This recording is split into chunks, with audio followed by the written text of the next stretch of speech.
Welcome to the Book of Forbidden Teachings, where ancient stories unveil the secret architecture of the soul. As you listen, you will awaken to a deeper knowing that every loss carries hidden grace, and every obstacle holds a divine message meant only for you. Let the journey of sound sleep begin. Book of Forbidden Teachings. Introduction. There was once an age when wisdom did not dwell in temples or scrolls, but walked the earth in simple forms, disguised as merchants, weavers, and wanderers. In those days, miracles hid behind humble hands, and truth spoke in whispers through the common tales of life.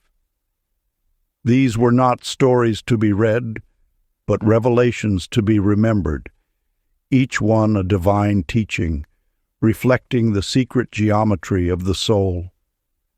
Before parchment learned to hold ink, these teachings drifted like sacred wind between seekers and sages. They were spoken beside the glow of oil lamps, beneath moonlit skies, and in the fragrant hush of desert markets.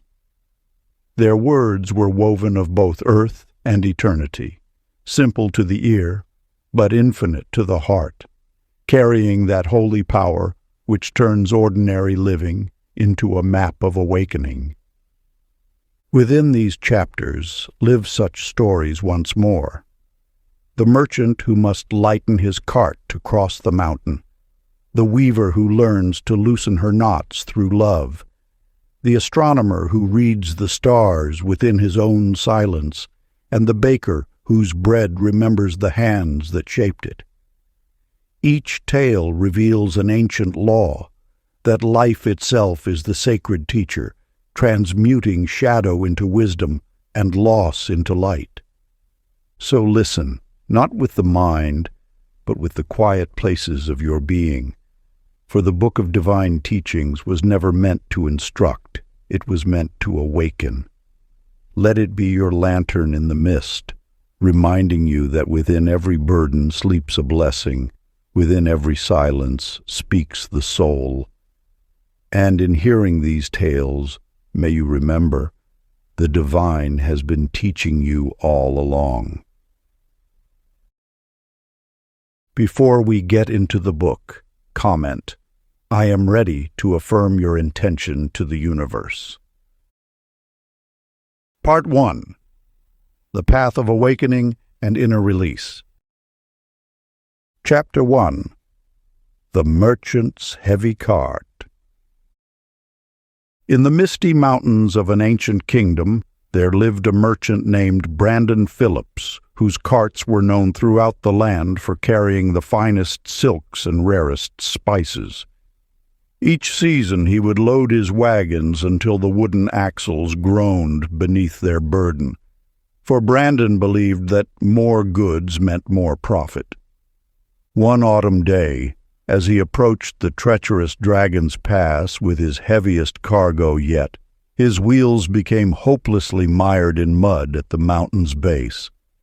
As Brandon frantically added more oxen to pull his overloaded cart, an old hermit appeared from the morning mist, his eyes twinkling with ancient wisdom. "Your cart bears more than merchandise, young merchant," the hermit observed, sitting calmly on a nearby stone. "It carries your fears of lacking enough, your worry about tomorrow's uncertainties, and your regret over yesterday's missed opportunities. These invisible burdens weigh more than all your silks and spices combined." Brandon laughed dismissively, yet something in the hermit's words pierced his heart. "What would you have me do? Simply abandon my goods to the mountain?" The hermit rose and walked to the cart, picking up a single silk scarf that had fallen into the mud. "Watch," he said, releasing the scarf into the wind. It danced upward, catching the morning light like a flame before disappearing into the mist. "See how freely it moves now that it's released?" Your abundance isn't measured by what you clutch, but by what you have space to receive. Understanding slowly dawned in Brandon's heart.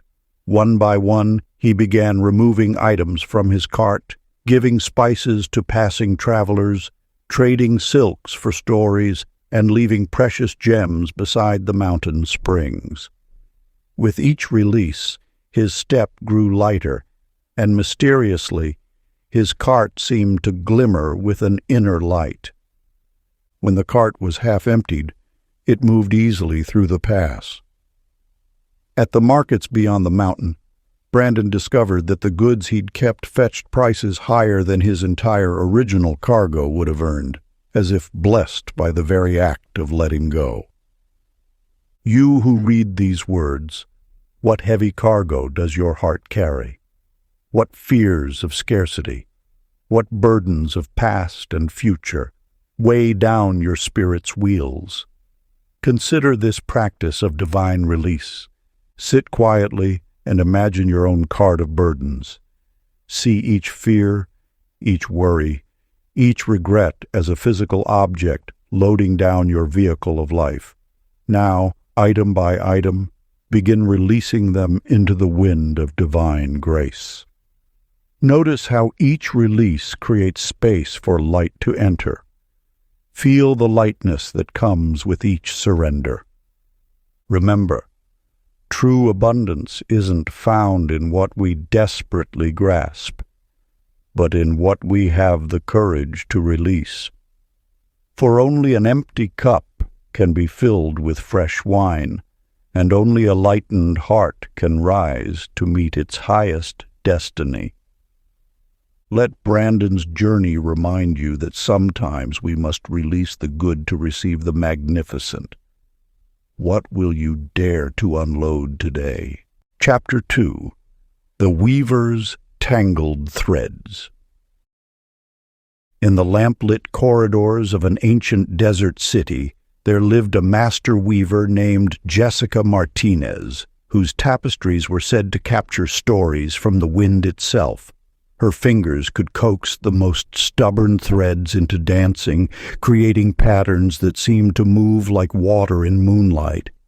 One fateful evening, as festival drums echoed through narrow streets, Jessica received a commission that would test her mastery.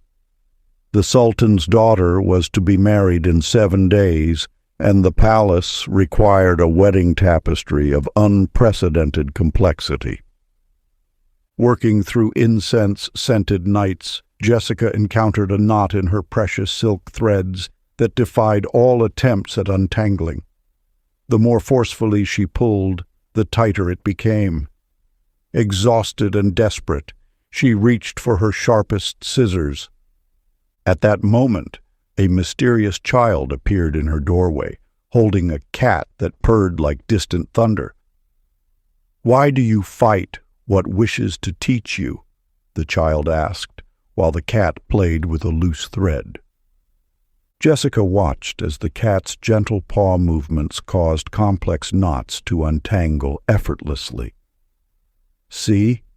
the child smiled. "The thread knows how to release itself if given space to breathe." Putting down her scissors, Jessica closed her eyes and placed her hands lightly on the tangled mass. For the first time, she felt the thread's subtle movements, their natural tendency toward flow. Instead of forcing, she began to listen with her fingers, allowing each strand to whisper its path to freedom. As dawn painted the workshop walls with gold, the knot dissolved as naturally as dew evaporating in morning sun. The resulting tapestry seemed to contain its own light, with patterns more beautiful than any Jessica had consciously designed. The child was gone, but the cat's purr seemed to echo in the Sultan's words. "This is not merely a wedding tapestry, but a map of the heavens themselves." You who seek to untangle life's complexities, consider, what knots are you fighting? What tangles tighten under your forceful touch? Try this practice of gentle acceptance. Sit quietly and breathe like a desert wind through silk. Feel any resistance in your body as a tangled thread. Rather than fight it, bring soft attention to its shape. Breathe into the tension without demanding it change. Notice how acceptance itself becomes a kind of release. Remember, life's knots untangle not through force, but through patient attention. The very resistance you fight may contain a pattern more beautiful than any you could plan.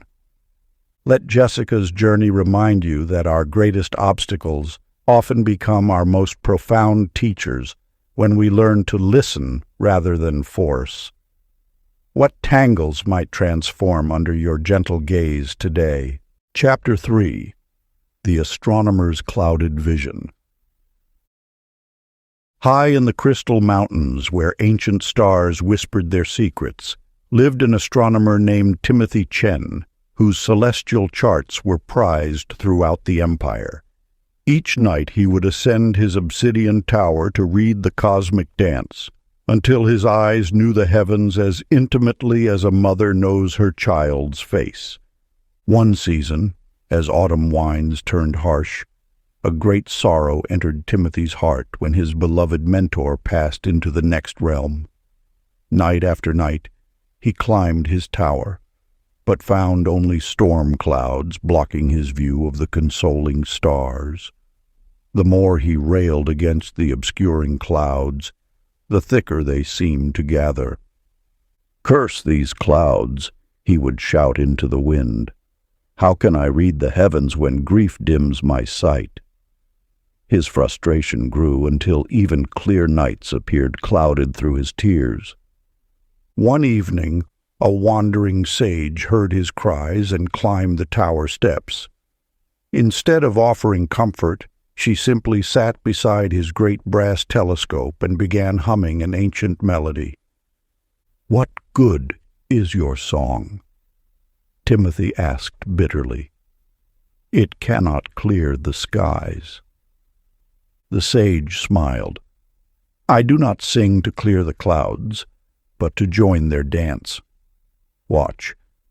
She gestured to where the storm clouds swirled in elegant patterns.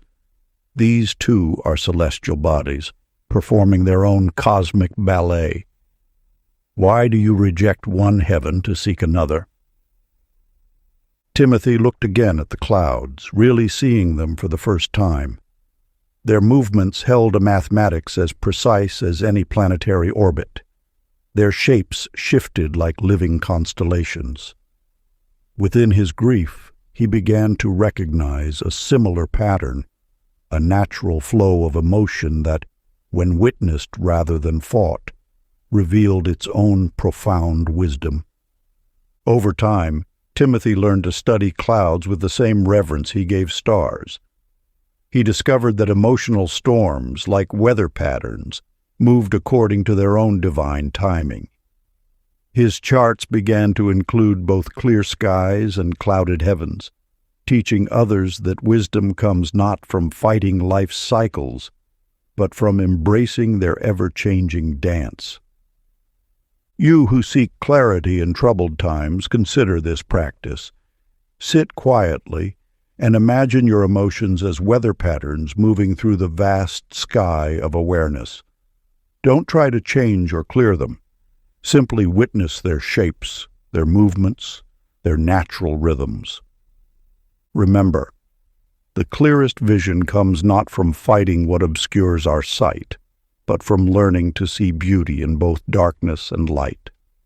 Even the cloudiest night holds stars above its storms. Let Timothy's journey remind you that sometimes what we perceive as obstacles to wisdom are actually wisdom's own face, wearing a different mask. What clouds might you befriend today? Practice. Close your eyes and observe your inner weather. Notice any resistance to emotional storms. Can you allow them to move through you like clouds across the night sky? Your awareness itself is as vast as the heavens, spacious enough to hold both clear stars and gathering storms. Chapter 4. The Baker's Bitter Bread. In a village between ancient olive groves, there lived a baker named Michel Rodriguez, whose bread was known throughout the land for its golden crust and perfect rise. The villagers said her loaves carried the warmth of summer even in winter's depths. But when Michel's beloved garden was trampled by careless merchants, a bitterness took root in her heart. Though her hands still moved through familiar motions of kneading and shaping, dark thoughts soured her mind like spoiled yeast. The next morning, villagers who bit into her usually perfect loaves found them strangely bitter, though nothing had changed in her recipe. Even the honey cakes tasted of wormwood and tears. Day after day, no matter how precisely she measured her ingredients, every loaf carried an inexplicable bitterness. One dawn, as Michel angrily pounded dough, an old woman appeared at her door. Without a word, the stranger began preparing a simple flatbread beside her. Michel watched in amazement as the woman hummed ancient songs while working, her weathered hands moving with peaceful reverence through each motion. When the stranger's bread emerged from the oven, its aroma brought tears of joy to Michel's eyes. "How did you make it so sweet without honey?" she asked. The woman smiled. "The secret lies not in what we put into our creations, but in what we are being while creating them. Anger is like salt. A little seasons life, but too much ruins everything it touches." She took Michel's hands in her own. "Feel how the dough responds to gentle love, how it rises to meet peaceful touch. We bake more than bread here. We bake our very state of being into all we create." Through the following weeks, Michel learned to knead mindfulness into each loaf, to fold gratitude into every turn of the dough. She discovered that bread made with loving presence carried a sweetness no honey could match. You who create in any form, whether bread or art or life itself, consider: what energy do you knead into your daily works? What hidden ingredients of thought and emotion flavor your creations? Practice this ancient baker's meditation.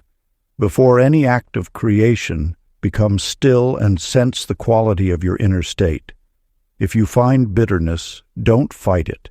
Simply acknowledge its presence with compassion. Then consciously choose to infuse your work with love, letting each gesture become a blessing. Remember, everything we create carries the essence of our being in the moment of creation. Let every act become an offering of your highest self. Let Michel's journey remind you that the most essential ingredient in any creation is the consciousness we bring to it. What will you choose to bake into your life today? Chapter 5. The Shepherd's Lost Flock. In the misty highlands where ancient stones whispered secrets to the wind, there lived a shepherd named Aaron Sullivan, whose skill at guiding sheep through treacherous mountain paths was legendary. His flock moved like clouds across the peaks, always returning safely to their fold as evening stars emerged. One stormy dawn, Aaron awoke to find his entire flock had scattered during the night. Panic seized his heart as he imagined his beloved sheep lost among wolves and ravines. Without even grabbing his staff, he ran frantically in all directions, chasing shadow shapes in the fog and distant bleats that seemed to mock his pursuit. For 3 days and nights he raced across the highlands, his calls growing hoarse, his legs trembling with exhaustion. Each time he thought he spotted a sheep, it would dissolve into mist or transform into a weathered boulder.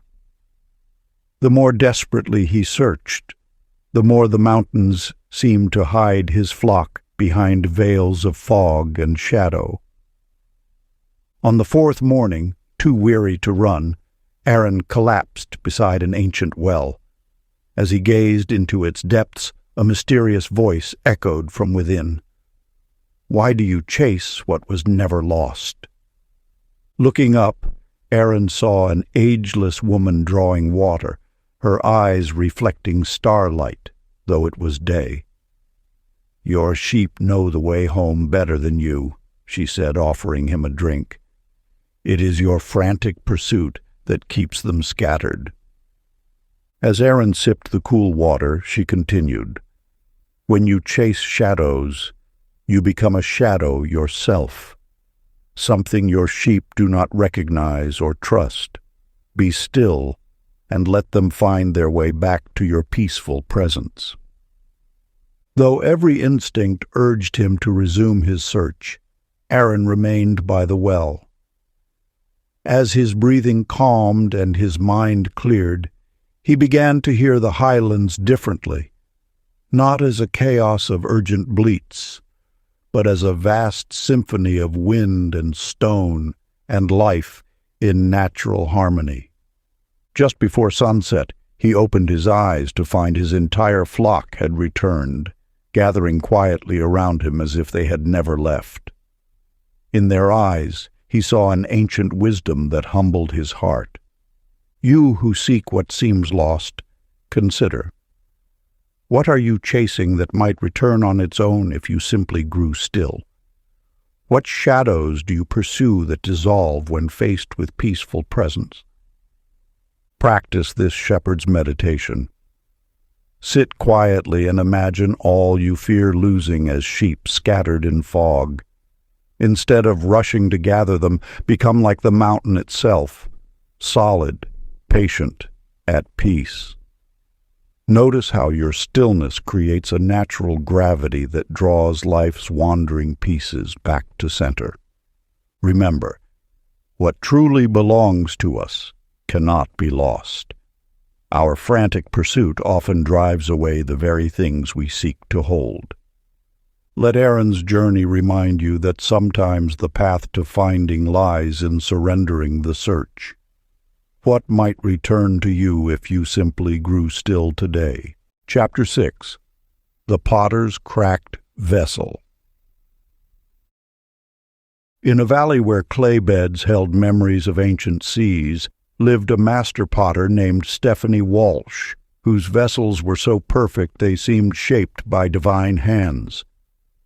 Kings would send caravans across deserts just to acquire her flawless creations, each one a testament to unwavering precision. One spring morning, as Stephanie prepared her masterwork for the Emperor's collection, a tremor shook her workshop. Hair-thin cracks, nearly invisible but devastating to her trained eye, spiraled through her most ambitious vessel, a towering urn that had taken 3 moons to craft. "Ruined," she whispered, slumping beside her wheel in despair. The imperfect vessel stood like an accusation, its fine cracks catching the morning light. For 7 days, she could not bring herself to destroy or discard it, yet neither could she bear to look upon its flaws. On the 8th day, a young girl wandered into her workshop, arms full of wildflowers. Before Stephanie could stop her, the child had placed her gathering in the cracked urn. Water from the flower's stems slowly seeped through the vessel's flaws, creating delicate rivulets that transformed the urn's surface into a living tapestry. "Look!" the child exclaimed. "The cracks are making patterns like river branches. And see how the morning light catches each tiny stream?" Stephanie stood transfixed. The vessel she had deemed ruined now held an ethereal beauty no perfect urn could match. Sunlight played across the moistened cracks, creating shimmers like constellations. The flowers seemed to dance in their fractured cradle, their beauty enhanced by the very imperfections she had mourned. In that moment, Stephanie understood. Perfection was not the absence of flaws, but their transfiguration into unexpected grace. She began creating vessels with intentional flaws, each crack carefully cultivated to catch light, hold shadows, or guide water in mesmerizing patterns. Her new works became even more sought after, for they held something her flawless pieces never could: the beauty of transformed imperfection. You who struggle with your own perceived flaws, consider this wisdom. What if your cracks are not barriers to beauty, but channels for its expression? What light might shine through the very places you try to hide? Practice this ancient potter's meditation. Hold in your mind's eye something you consider broken or flawed in yourself. Now imagine morning light streaming through those cracks, transforming them into rivers of gold. See how they create patterns more beautiful than perfection could conceive. Remember, the most profound beauty often flows through our broken places, turning our wounds into windows for the divine. Let Stephanie's journey remind you that sometimes what we perceive as damage becomes the very channel through which grace enters our lives. What cracks might you reimagine as constellations today? Chapter 7. The Messenger's Broken Sandals. In the shadow of ancient mountain temples, where narrow paths wound between earth and sky, lived a messenger named Kevin Torres, renowned for delivering sacred scrolls to distant monasteries. His feet had touched every hidden trail, and monks would say his footsteps blessed the very stones he crossed. One dawn, as Kevin prepared for his most important journey, carrying healing prayers to a plague-stricken village, his prized sandals, crafted by temple artisans, crumbled to pieces. No cobbler could repair them before his urgent departure, forcing him to wear simple rope sandals that cut into his feet with every step. The pain slowed his usual swift pace to a careful walk. Where normally he would race past the mountain's offerings, now each step required such attention that he noticed things his speed had always blinded him to. Tiny purple flowers growing between rocks, the way morning dew gathered on certain leaves, the distinct scents of different mosses. On his third day of slow travel, the rope sandals led him to pause beside a hidden grove. There, growing in abundance, was the rare silver-leaf herb that monastery healers had sought for generations. Kevin recognized it from the ancient medical texts he had carried so many times, never imagining he would find the legendary plant himself. Gathering as much as he could carry, Kevin finally reached the plague-stricken village. The herbs he discovered proved far more precious than the prayers he carried, becoming the key ingredient in a medicine that saved hundreds of lives. Later, when asked by the village elder how he found the miraculous herb, Kevin laughed. I had spent years racing past its hidden grove. Only when my broken sandals forced me to walk slowly did I see what had always been there. The elder nodded wisely. Sometimes our obstacles are arrows pointing toward hidden treasures. The very things we curse as barriers become bridges to unexpected blessings. You who face unwanted delays and disruptions, consider. What might your obstacles be trying to show you? What treasures lie hidden in the slow path you resist taking? Practice this messenger's meditation. When facing a barrier, pause and imagine it as a doorway rather than a wall. Breathe deeply and ask, what am I being guided to notice? What new path is being revealed? Remember, the universe often leads us to our greatest discoveries through what appears to be misfortune. Our hurdles become holy when we learn to see them as helpful guides rather than hostile guards. Let Kevin's journey remind you that sometimes we must walk with wounded feet to find our deepest healing. What blessing might your current obstacle be leading you toward? Chapter 8. The Scribe's Fading Ink. In a monastery perched between earth and stars, where ancient wisdom was preserved in flowing strokes of precious ink, lived a scribe named Amanda Foster. Her manuscripts were treasured throughout the land for their clarity and grace, each page seeming to pulse with living knowledge. For 20 years, Amanda had worked on her masterpiece, a vast compendium of healing wisdom gathered from 1,000 sources. Each night, she would light sacred candles and carefully transfer knowledge from crumbling scrolls onto fresh parchment, preserving the teachings for future generations. On the eve of completing her life's work, Amanda discovered to her horror that the special ink she had used was fading.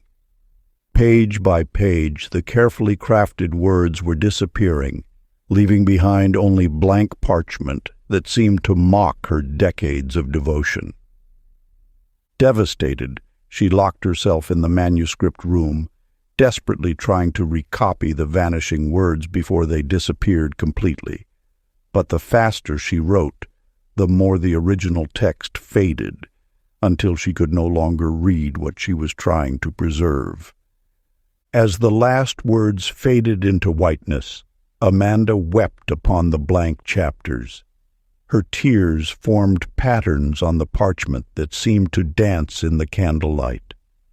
Looking closer, she noticed how the empty space itself held a kind of luminosity, like fresh snow waiting for footprints or dawn sky before birds take flight.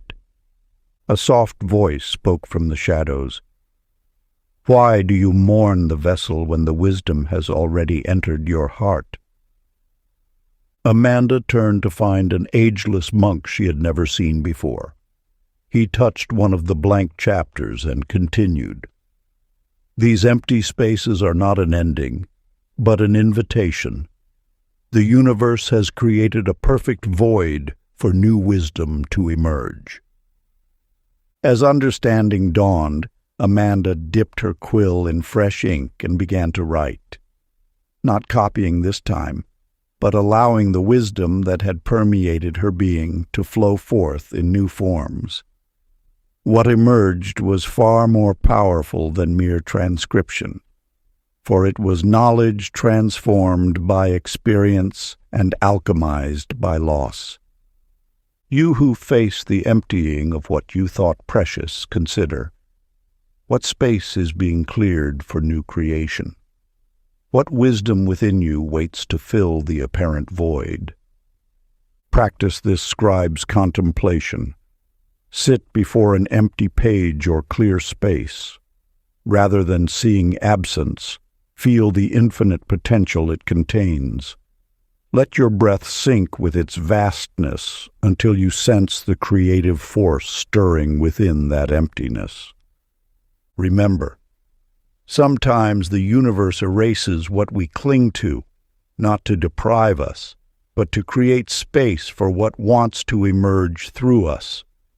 Let Amanda's journey remind you that loss often clears the way for authentic expression. What blank page in your life awaits your original wisdom? Chapter 9. The Fisherman's Empty Nets. In a coastal village where mist-shrouded waters held ancient mysteries, lived a fisherman named Daniel Kim, whose understanding of tide and current was said to rival the sea gods themselves. Each dawn, his nets would burst with silvery abundance, earning him the whispered title, Master of the Morning Catch. One season, as autumn painted the skies in deeper hues, the fish vanished. Day after day, Daniel cast his nets into familiar waters only to draw them back empty. His reputation began to fade like sea foam on sand, and worry carved deep lines around his eyes. After a moon of empty nets, Daniel sat in his boat before dawn, too exhausted to even cast his lines. For the first time in 30 years, he simply waited, watching the darkness. As the first light touched the horizon, he witnessed something his decades of focused fishing had never allowed him to see. The sunrise painted the sea in colors he had no names for. Dolphins emerged from the mist like messengers from another realm, their movements creating patterns that seemed to speak in forgotten tongues. Seabirds danced through spears of light, their wings turning to gold. The empty nets in his boat caught the dawn's rays, transforming into webs of light that reminded him of the stars his grandmother said all souls came from. In that moment, Daniel understood. He had been so focused on filling his nets, he had missed the daily miracle unfolding around him. His expectations had become a heavier burden than any catch he'd ever hauled. That evening, a mysterious old woman appeared at his door. "I saw you on the water this morning," she said, "finally empty enough to be filled with wonder. You who struggle with unmet expectations, consider, what glory might you be missing while staring at your empty nets? What miracle awaits in the space between seeking and finding?" Practice this fisherman's breathing meditation. Sit quietly and imagine releasing your expectations like nets slipping into deep water. With each breath, let another expectation drift away until you float, light and free, on the surface of now. Remember, sometimes the universe empties our nets so we can see the greater catch, the wonder that surrounds us when we release our grip on outcomes. Let Daniel's journey remind you that our empty spaces create windows through which divine light can shine. What might you see if you stopped trying to fill every moment with achievement? For it is written in the ancient scrolls, "Only when the vessel is empty can it be filled with stars." Chapter 10. The Gardener's Withered Garden. In a sacred valley where mountain springs once nourished legendary healing gardens, lived a gardener named Sarah Thompson, whose green blessed hands could coax life from the most reluctant soil.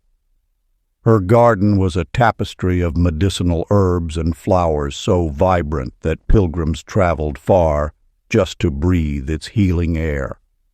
For 3 generations, Sarah's family had tended this paradise, their knowledge of growing things passed down like precious jewels. But one year, the springs ran dry. The earth cracked like ancient pottery, and Sarah watched helplessly as her beloved garden withered, despite her desperate efforts to save it. Day after day she carried what little water she could find to the dying plants, until her hands bled from the rope of the well bucket. Yet still, plant by plant, her garden surrendered to the drought. Finally, when the last flower fell, Sarah collapsed among the brittle stems and wept until her tears joined the parched earth. That night, an ancient woman appeared in Sarah's dreams, her hair white as moonlight. "Child," she whispered, "do you know why the desert blooms more brilliantly than any other place? Because it understands that death and rebirth are one dance. Your garden is not dying, it is remembering." When Sarah woke, she saw her garden with new eyes. Where before she had seen only destruction, now she noticed how the withered plants had dropped their seeds into soil that decades of constant growth had depleted. The death of her garden was offering the earth a chance to rest, to rebuild, to remember its wild wisdom. Months passed. Sarah tended only to her own broken heart, learning to trust the silence where once there had been growth. Then, after the first winter rains, something miraculous occurred. From the restored soil sprouted plants she had never seen before, herbs of such potency that they could cure ailments her previous garden could only soothe. The very devastation she had mourned had created space for stronger medicine to emerge. You who face the death of cherished dreams, consider. What deeper healing might be preparing to emerge from your apparent loss? What wisdom springs forth only after the ground of your certainty has been broken? Practice this gardener's meditation. Place your hands on the earth and feel how it holds both death and rebirth in the same embrace. Breathe deeply and ask yourself, what in me is ready to be composted into new life? What stronger medicine awaits beneath my broken ground? Remember, the universe often burns what we cling to, not to destroy our gardens, but to prepare the soil for more powerful seeds. Let Sarah's journey remind you that devastation often precedes deepest renewal. What new life might be waiting to spring forth from your apparent ending? Part 2. The Path of Transformation and Rebirth. Chapter 11. The Musician's Broken Lyre. In a mountain temple where melodies were said to bridge heaven and earth lived a musician named Christopher Wall, whose lyre playing could tame wild beasts and make stones weep with longing.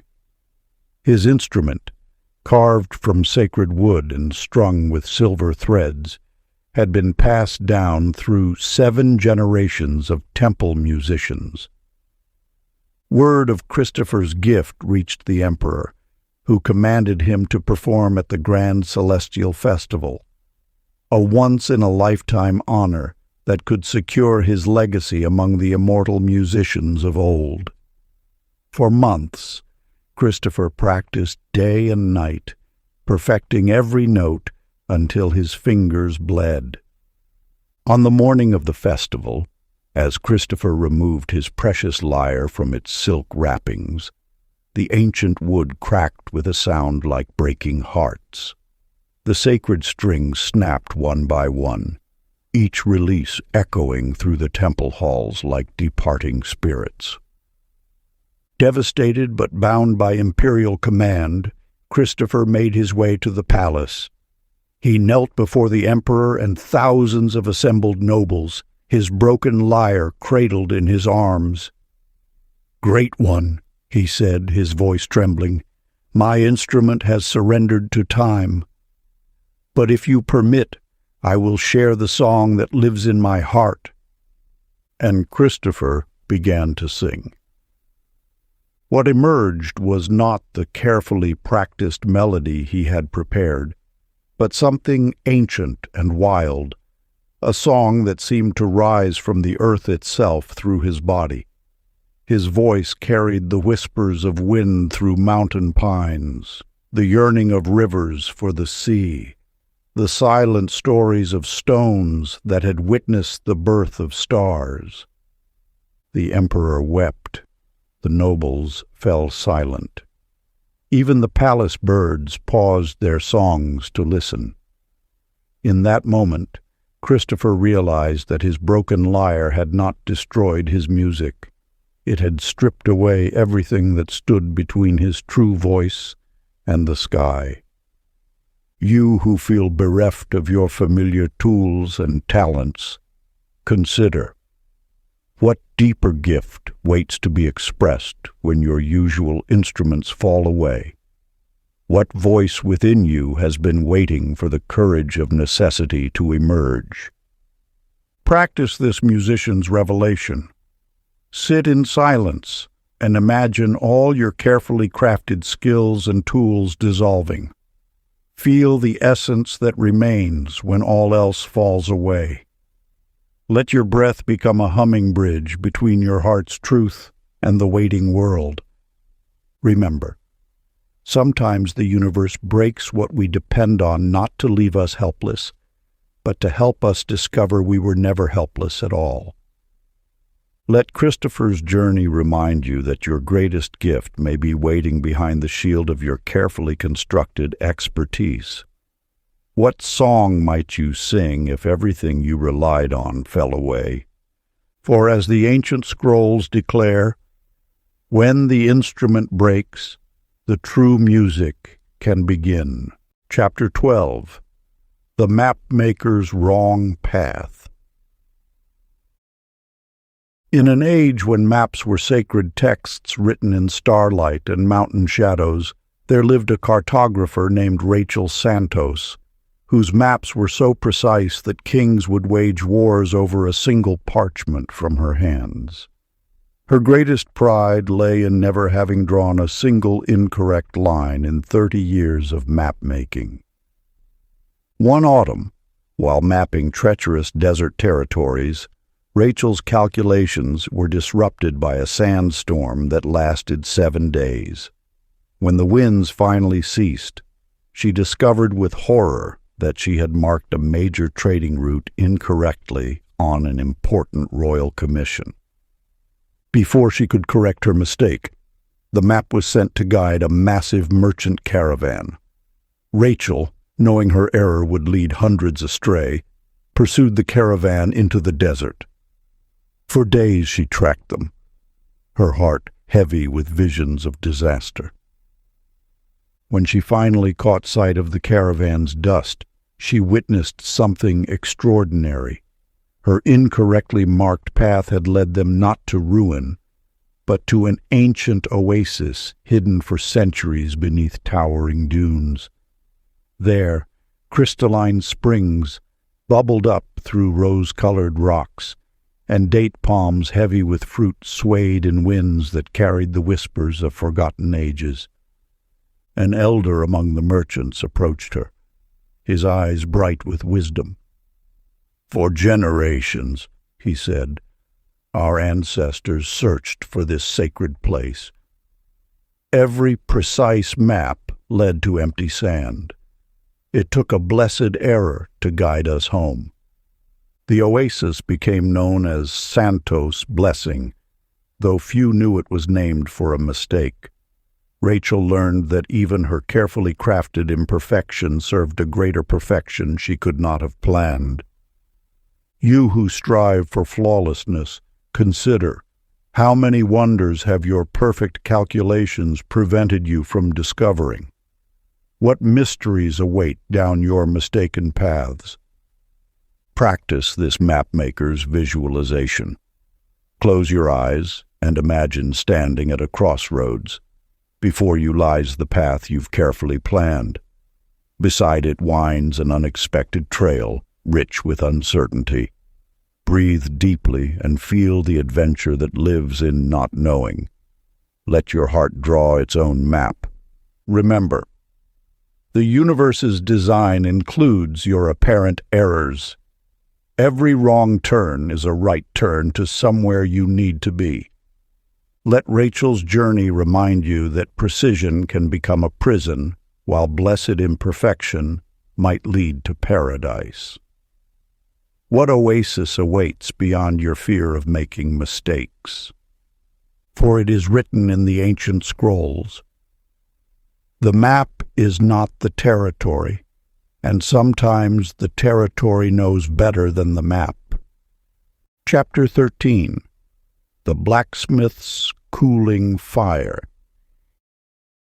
In a valley where volcanic fires had burned since the world's awakening, lived a master blacksmith named Justin Crawford, whose forge was said to burn with the ancient earth's own heartbeat. His hammering rhythms echoed through the mountains like dragon's breath, and kings would wait years for his legendary blades. Justin worked from dawn until the stars emerged, so consumed by his craft that the seasons passed like fleeting shadows. His young son would often stand in the doorway of the forge, watching silently before disappearing again into the dusk. One morning, as Justin prepared to shape a sword for a distant emperor, his sacred forge fire, which had burned continuously for 20 years, suddenly died. No matter how he stoked the coals or offered prayers to the fire gods, the heart of his forge remained cold as mountain stone. For 7 days, Justin struggled in vain to rekindle the flames. On the 8th day, as he sat in defeated silence, he heard something that had been hidden beneath his hammering for years, the sound of his son's laughter, carried on the wind from some distant meadow. Following the sound, Justin discovered his now teenage son teaching younger children the art of crafting toys from river clay. He watched, unseen, as his son's hands moved with the same patience and precision he had used with metal, skills learned from years of quiet observation. "Your father is the great Justin Crawford," one child said with awe.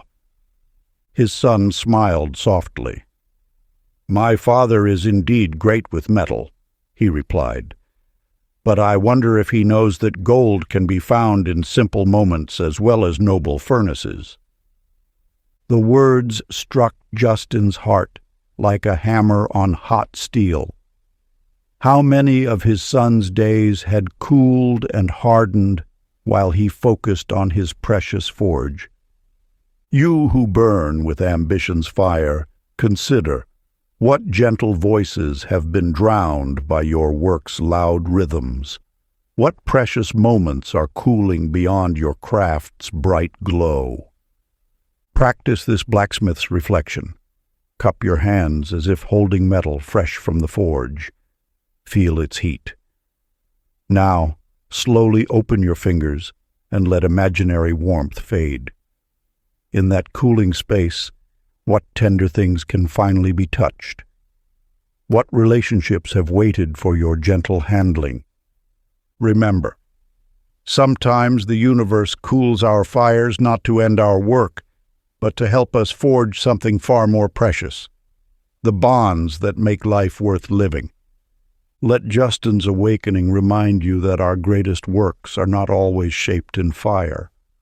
What vital connections might be waiting in your forge's quiet moments? For as the ancient smiths whispered, the cooling of the flame often reveals the true gold.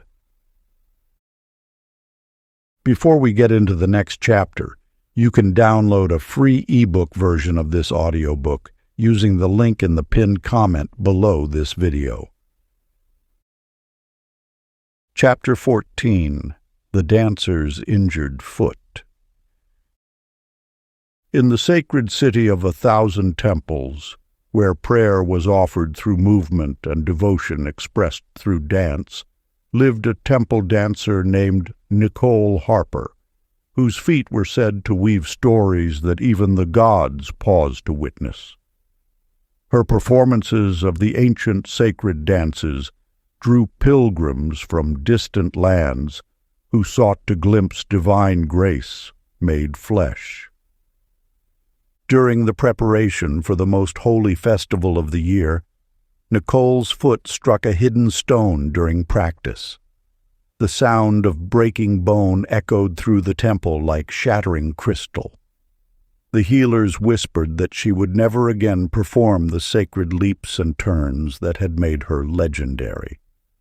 Confined to the temple gardens, Nicole noticed a group of young temple servants attempting to mirror the sacred dances they had watched from shadows. Their movements, though earnest, carried none of the deeper meanings passed down through centuries of tradition. "Your arms speak of flowers," she called to them, "but they should whisper of mountains reaching toward heaven." The servants froze, embarrassed to be caught, but Nicole motioned them closer. Unable to demonstrate with her body, Nicole found herself describing the dances in ways she had never considered, comparing movements to falling leaves, to river currents, to the flight of cranes. She taught them to feel the ancient stories in their bones, to let their gestures carry prayers older than words. As months passed, her students began performing with such profound understanding that even the elder priests wept at the depth of their dance. "How did you teach them such mystery without showing them?" they asked. Nicole smiled. "When I could no longer speak with my feet," she said, "I learned to dance with my heart." You who feel crippled by limitation, consider what deeper teaching waits to emerge when your usual path is blocked. What wisdom have your accomplishments kept silent? Practice this dancer's revelation. Stand perfectly still. Feel the dance of breath in your body, the subtle movements of life that continue even in stillness. Without moving, teach your heart a new way to express its truth. Remember, sometimes the universe stills our movement not to end our dance, but to help us choreograph something far more beautiful, the awakening of grace in others. Let Nicole's journey remind you that our greatest limitations often lead us to our deepest gifts. What sacred knowledge might you share if you could no longer rely on your usual way of teaching? For as the ancient scrolls declare, when the feet can no longer dance, the heart learns to soar. Chapter 15. The Trader's Lost Caravan. In the shimmering heat of ancient trade routes that wound like silver serpents through lands of mystery, there lived a merchant named Matthew Luna, whose caravans were so vast they appeared as moving mountains on the horizon. His wealth was measured not in coins, but in caravans, 40 strings of camels carrying treasures from distant shores. Matthew trusted only in things he could count. Each night, he would tally his inventory by lamplight: rare silks, precious gems, exotic spices. His servants whispered that he spoke to his treasures like children, each piece catalogued and cherished. One fateful night, while his caravan rested near the whispering cliffs, desert bandits struck with the silence of hunting cats. They took everything, every roll of silk, every pouch of gems, every grain of precious spice. Matthew was left with only the clothes he wore and a single water skin. Stripped of all he owned, Matthew wandered the desert in despair until he encountered an old woman sitting calmly beside a small fire. She wore simple robes, yet carried herself like a queen. "Share my fire," she said, "and I will share a truth worth more than 40 caravans." Having nothing left to lose, Matthew sat. The woman took 3 stones from her pocket. "Close your eyes," she instructed.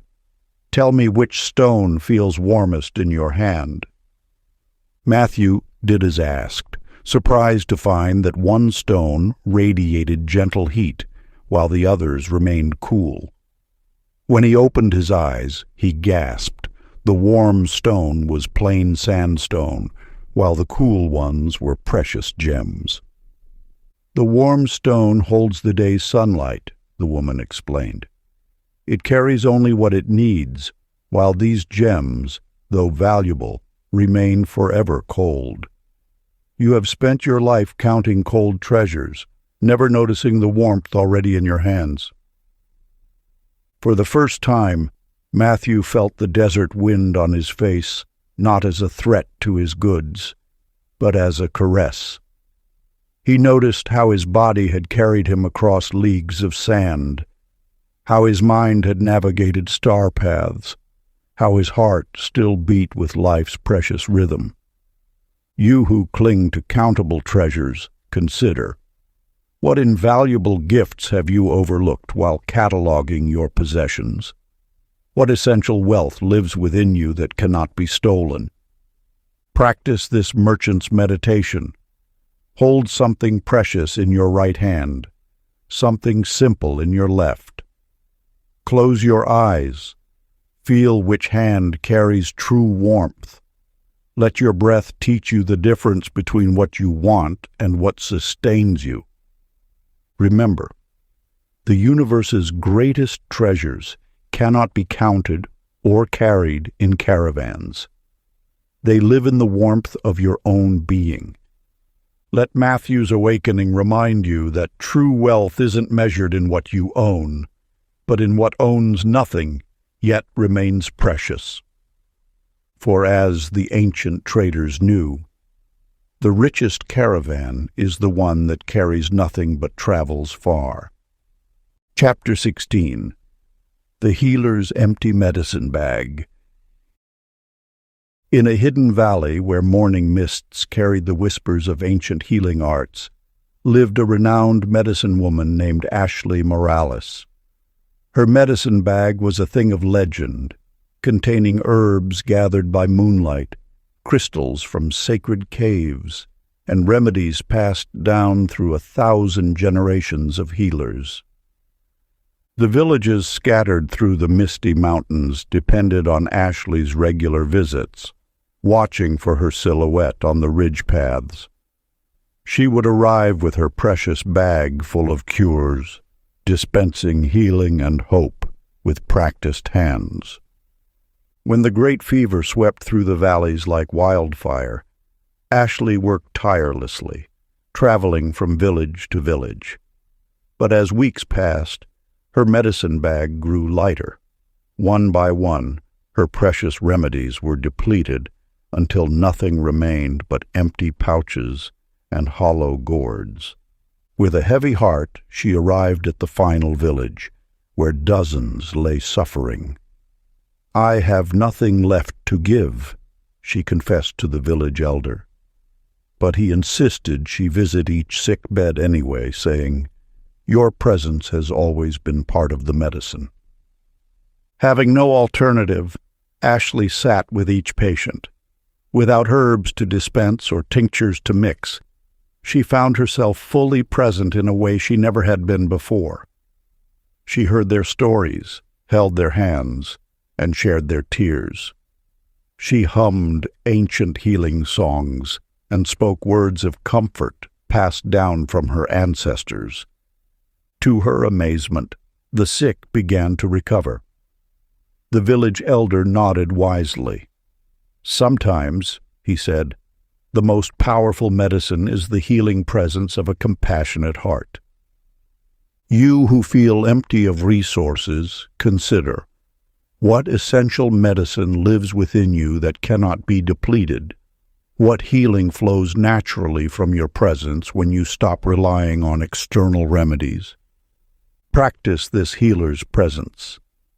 Sit quietly with eyes closed. Imagine your heart as an endless fountain of healing light. No herbs, no tools, no techniques. Just the pure essence of your compassionate presence flowing outward. Feel how this light cannot be exhausted because it doesn't come from your personal supply, but flows through you from an infinite source. Remember, the universe sometimes empties our medicine bags not to end our healing work, but to help us recognize the true source of healing that was always within us. Let Ashley's discovery remind you that your most precious gift isn't what you carry in your bag, but what you carry in your being. For as the ancient healers taught, when the medicine pouch is empty, the heart's true healing power is finally revealed. Chapter 17. The Alchemist's Failed Gold. In the shadow of ancient mountains where mystery dwelled in morning mist, worked an alchemist named Jeremy Valdez, whose obsession with creating gold consumed his days and nights. His laboratory, carved into living rock, glowed with strange fires as he pursued the philosopher's stone, that legendary substance said to transform base metals into precious gold. For 20 years, Jeremy mixed rare elements in precise proportions, muttering incantations passed down through secret scrolls. His beard grew long and white, his hands stained with countless failed experiments. Yet still he persisted, convinced the next attempt would yield success. One night, after a particularly promising formula produced only a strange purple vapor, Jeremy slumped in defeat. As he moved to dispose of his latest failure, a drop fell upon a wilting flower that had pushed through a crack in his laboratory floor. By morning, the flower had transformed into a vibrant bloom of impossible beauty. Intrigued, Jeremy began testing his failed transmutations on various ailments.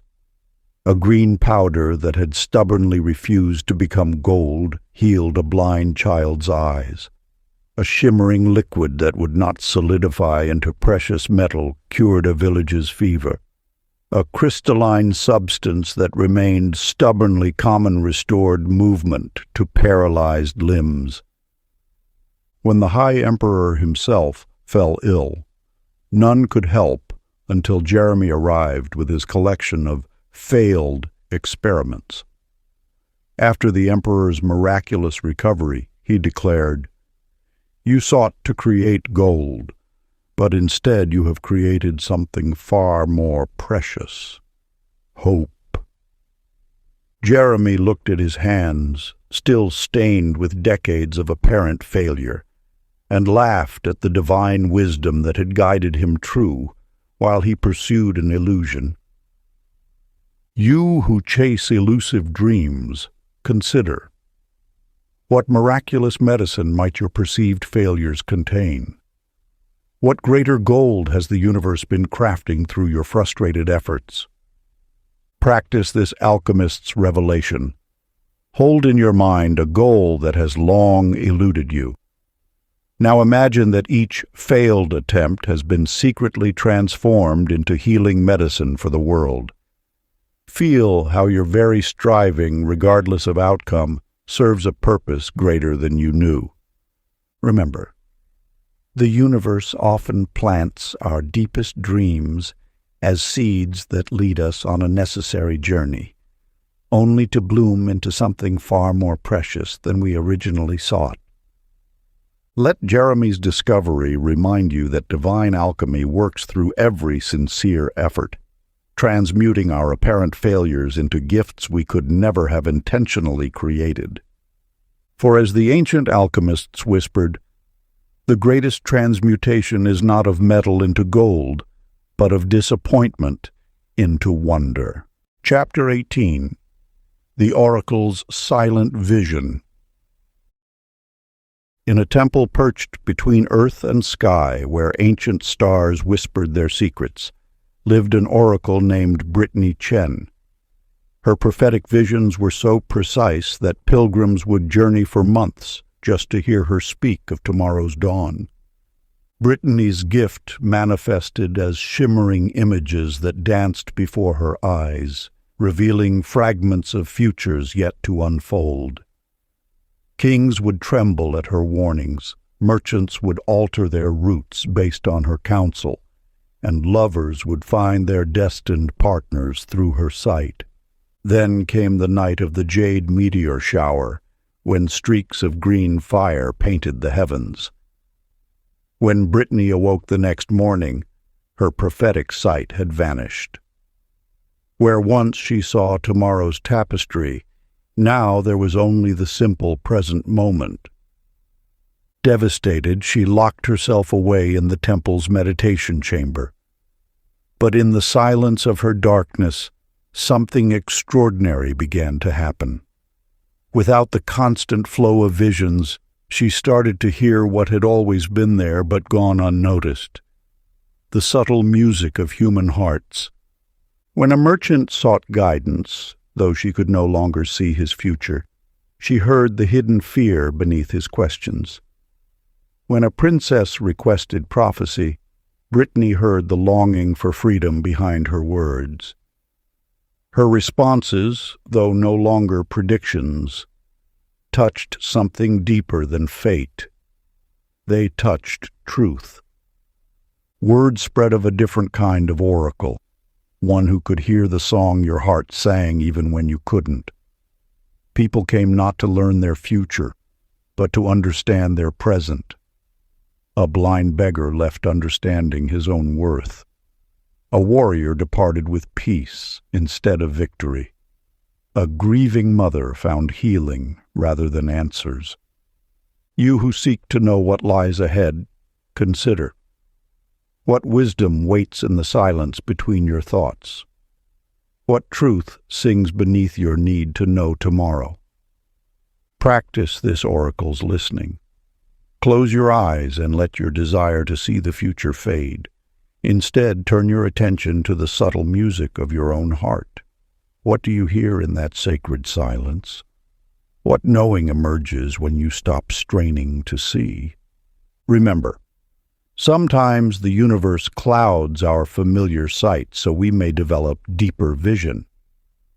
What seems like loss of power may be an invitation to greater wisdom. Let Brittany's transformation remind you that our greatest gifts often arrive disguised as limitations, teaching us to perceive in ways we never imagined possible. For as the ancient seers knew, when the eyes of prophecy close, the ears of the heart open to eternal truth. Chapter 19. The Architect's Collapsed Cathedral. In a sacred valley where ancient stones whispered prayers to the dawn, lived a master architect named Sean Morrison. His genius for creating sacred spaces was unmatched.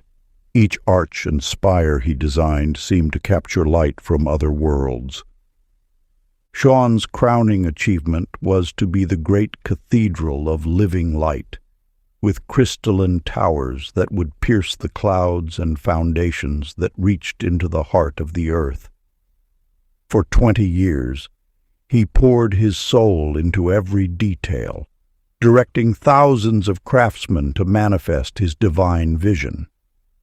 As the final stones were set and the cathedral neared completion, Sean stood in the central chamber at twilight, basking in the perfection of his life's work. But just then, a sound like thunder rolled through the valley. The earth itself shuddered, and before his horrified eyes, the magnificent cathedral collapsed into ruins. Sean fell to his knees among the broken stones, his heart shattered like the fallen towers. For days he sat among the ruins, unable to leave what he saw as the grave of his dreams. But then something extraordinary began to happen. Pilgrims started arriving, drawn not by the cathedral's perfection, but by its brokenness. In the jumbled ruins, they found spaces that seemed designed by the divine hand itself. Light played through fallen arches in ways Sean could never have planned. Gardens bloomed in mysterious patterns where roof tiles had scattered. A young seeker found enlightenment meditating in an accidental chamber formed by crossed fallen beams. A grieving mother found healing beside a pool of rainwater gathered in a hollow of tumbled stone. The ruins became known as the sanctuary of divine accident, drawing more seekers than the perfect cathedral ever could have. You who mourn your collapsed dreams, consider. What perfect design might be revealing itself through the ruins of your plans? What sacred geometry might the universe be creating from your apparent failure? Practice this architect's revelation. Visualize your greatest disappointment as a fallen cathedral. Now, with eyes of wonder rather than loss, explore these ruins. What unexpected sanctuaries have formed in the broken places? What light enters now that could never have penetrated solid walls? Remember, sometimes the universe must break our grandest designs to create spaces more sacred than we could have imagined. Let Sean's discovery remind you that collapse often creates sanctuary, and what appears destroyed may simply be transformed into something far more holy than our original vision. For as the ancient builders whispered, the most sacred temples are those shaped by divine hands from the ruins of human dreams. Chapter 20. The Storyteller's Lost Voice. In an ancient mountain village where stories floated on evening mists lived a renowned storyteller named Megan Taylor. Her voice was said to paint pictures in the air, bringing dragons to life with a whisper, conjuring entire kingdoms with a song. Children and elders alike would gather in the firelight to be transported by her tales. Each night, Megan's stories would dance through the village square, weaving dreams and wisdom into the hearts of all who listened. Her voice could calm storms of fear or ignite sparks of courage.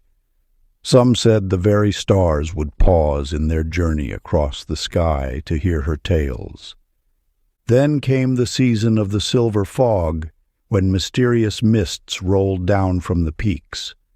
When they cleared, Megan found her magical voice had been reduced to a whisper, then to silence. The village healer spoke of spirits and remedies, but nothing could restore her gift. In her quiet despair, Megan began tracing symbols in the earth with a stick, trying to express the stories that still lived inside her. A curious child asked about the markings, and Megan realized she could teach others to read the ancient symbols she had learned in her youth. Soon, she was writing her tales on carefully prepared scrolls. Where once 50 villagers might gather for an evening's telling, now hundreds of scrolls traveled the trade routes. Her stories reached distant lands she had never seen, touching hearts beyond the reach of any human voice. A blind monk in a distant monastery had her tales read to him and began teaching their wisdom. A imprisoned princess found hope in words smuggled between prison stones. A scroll caught in a storm brought peace between warring tribes who sheltered together to hear its telling. You who grieve for a lost gift, consider. How might your limitations be an invitation to express your essence in new ways? What deeper reach might come through transformed means? Practice this storyteller's wisdom. Close your eyes and imagine your greatest gift being transformed, like water changing from river to rain. How else might your essence flow? What new forms await your truth? Remember, the universe often silences our familiar song so we may learn to sing in ways that reach beyond our imagined boundaries. Let Megan's journey remind you that when one channel closes, another opens, that may carry your gifts even further than before. For as the ancient storytellers whispered, the tales that can no longer be spoken find wings in silence, flying further than voice ever could. Part 3. The Path of Illumination and Divine Union. Chapter 21. The Perfumer's Spoiled Oils. In an ancient city where fragrance was sacred language and scent was prayer, lived a master perfumer named Ryan Gutierrez. His workshop was a temple of crystal vials and copper stills, where he transformed nature's essence into divine aromas that could heal hearts and awaken souls. For decades, Ryan collected the rarest oils, midnight jasmine gathered by moonlight, desert rose tears from untouched blooms, sacred cedar blessed by mountain storms. his most precious collection aged in sealed amphorae beneath the earth, waiting for the perfect moment of divine inspiration. When autumn winds turned unseasonably warm, Ryan descended to find disaster. The carefully preserved oils had transformed in their earthen sanctuary. Some had deepened to impossible colors, others had thickened like honey, and many had taken on strange new scents that defied description. As he stood amid his ruined treasures, tears falling into the scattered oils at his feet, something extraordinary happened. The mingled drops released an aroma that stopped his breath, not with horror, but with wonder. The spoiled oils had transformed into something entirely new, something that could never have existed in their original form. Following this divine accident, Ryan began experimenting with his transformed collection. He discovered that oils which had spoiled actually contained deeper notes, mysterious undertones that spoke to parts of the soul unreachable by perfect specimens.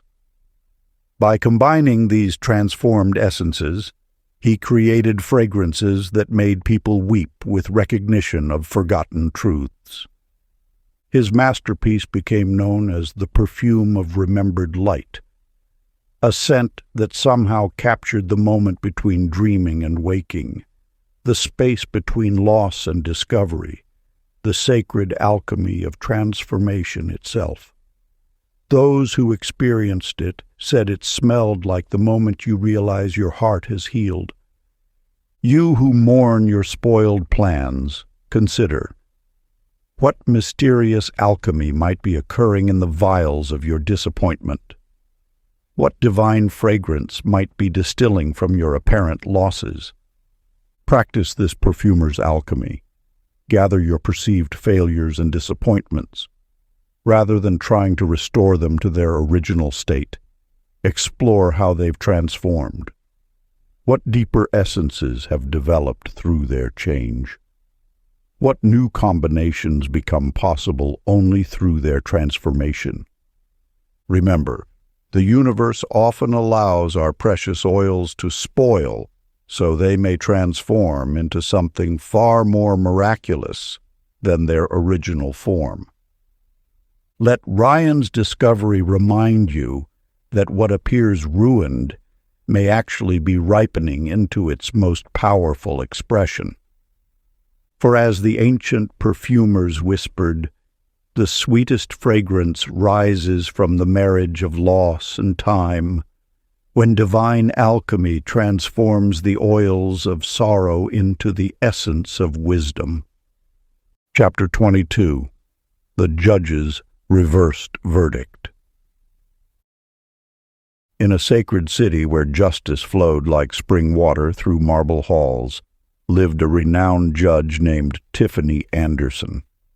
Her wisdom was said to be so pure that even the guilty would weep in gratitude at her verdicts, recognizing divine truth in her words.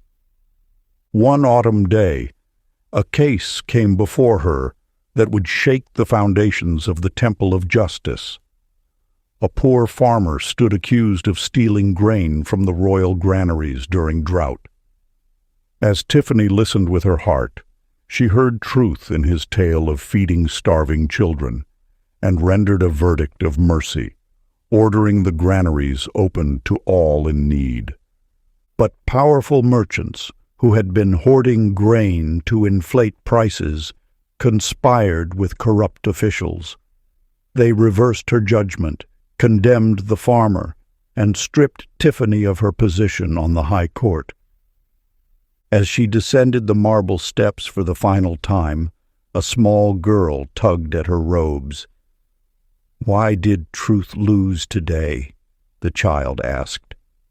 Looking into those innocent eyes, Tiffany felt divine inspiration stir. The next morning, she gathered children in the marketplace and began teaching them about justice through stories and games. She showed them how to weigh truth in their hearts, how to hear the song of fairness in the wind, how to see right action written in the patterns of birds in flight. Soon, the children began teaching their parents. Merchants found their own children questioning their practices. Officials discovered their sons and daughters leaving copper coins to pay for fruit they might easily have stolen. A new kind of justice began flowing through the city, not from the marble halls above, but from the pure hearts below. Years later, when drought again threatened, the grandchildren of those she had taught opened their granaries without hesitation, remembering the lessons of the judge who traded her gavel for a storyteller's staff. You who have seen your righteous efforts overturned, consider, could your defeat be directing you toward a more profound victory? What foundations might you be meant to build, not in the heights of power, but in the fertile soil of new beginnings? Practice this judge's wisdom. Close your eyes and hold your deepest disappointment in your hands like a sealed verdict. Now, imagine it transforming into a seed. Where might it be meant to be planted? What might grow from this apparent defeat that could never have sprouted from success? Remember, sometimes our grandest proclamations must be silenced so we may speak simple truths that change hearts forever. For as the ancient judges whispered, true justice lives not in verdicts carved in stone, but in wisdom planted in hearts that will flower for generations to come. Chapter 23. The Librarian's Burned Books. In an ancient city of stone towers where knowledge was considered more precious than gold, lived a legendary librarian named Michael Reyes. His library was said to house scrolls containing every story ever whispered by moonlight, every truth ever witnessed by stars. The scrolls were arranged in intricate patterns that Michael claimed reflected the constellations above. Scholars traveled months through desert and forest just to spend one day among his collection. But Michael never simply handed visitors a scroll. He would study their eyes, listen to their breathing, and somehow select the exact text their soul was seeking. One scorching summer night, while Michael slept in his humble chamber, lightning struck the library's copper dome. By dawn, nothing remained but ash and cinder. As he stood amid the smoking ruins, something extraordinary happened. Visitors began arriving not to read scrolls, but to recite them. An old spice merchant perfectly recalled a healing text that had saved his daughter. A young shepherdess shared a constellation map she had memorized during winter readings. A baker's son spoke ancient poems that had lived in his dreams since childhood. Day after day, people came forward with fragments and chapters, pieces and passages. Michael discovered that his library had never truly lived on shelves. It had been secretly growing in the hearts and minds of all who had read there. He began gathering these living books in a new way, not by copying words onto parchment, but by bringing people together to share what wisdom had taken root in their souls. The library transformed from a place of silent reading to a sanctuary of living stories where divine knowledge flowed through human voices and awakened hearts. You who grieve for lost treasures, consider, what precious wisdom have you already absorbed that can never be destroyed? What divine knowledge lives in your heart, waiting to be shared? Practice this librarian's wisdom. Close your eyes and imagine your mind as a vast library. Walk its corridors, not seeking scrolls or books, but remembering the teachings that have become part of your very being. What wisdom has been etched into your soul? What stories do you carry that could illuminate another's path? Remember, True knowledge cannot be burned or broken, because it lives not in objects, but in the eternal library of human consciousness. Let Michael's discovery remind you that we don't merely collect wisdom, we become it. For as the ancient librarians whispered, the most sacred texts are written not on scrolls, but on the living parchment of transformed hearts. Chapter 24. The Vintner's Sour Wine.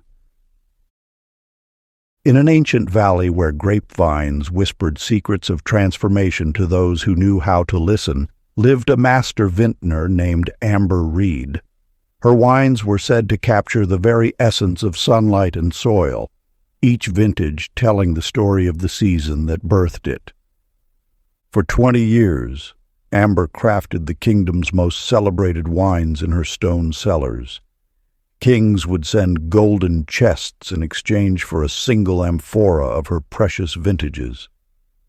But her greatest pride was a special chamber containing 100 clay vessels of her finest creation, a wine she had nurtured for a decade, waiting for the perfect moment of completion. When she finally opened the sealed chamber, her heart nearly stopped. The careful chemistry of fermentation had continued far beyond her intentions.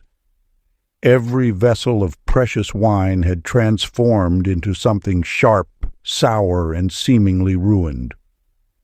As she sat among her spoiled treasures, an old woman appeared at her cellar door, asking for vinegar to preserve her harvest. Without thinking, Amber offered her a taste of the ruined wine. The woman's eyes widened in wonder. "This is no ruined wine," she declared. "This is the finest vinegar I've ever encountered, sharp as truth, clear as wisdom, alive with transformation's power. Do you not know that vinegar preserves what wine merely celebrates?" Soon, word spread of Amber's extraordinary vinegar. Healers sought it for medicines. Cooks traveled leagues to acquire it for royal kitchens. And preservers declared it had magical properties that kept food fresh longer than any other. What Amber had seen as failure had actually been divine timing. Her wine had transformed itself into something far more valuable and useful than she had intended. Her spoiled vintage became known as the elixir of divine transformation, more precious than any wine she had ever created. You who mourn your seemingly spoiled dreams, consider. What if the universe is not destroying your carefully laid plans, but transforming them into something far more potent than you imagined? Practice this vintner's wisdom. Take your apparent failures and taste them with new awareness. What sharp clarity might they offer? What preserving power might they contain? How might their very sourness be exactly what another soul needs? Remember, what appears to have soured might actually be transforming into its highest purpose. For as the ancient vintners whispered, the sharpest vinegar contains more truth than the sweetest wine, for it has dared to transform completely into its essential nature.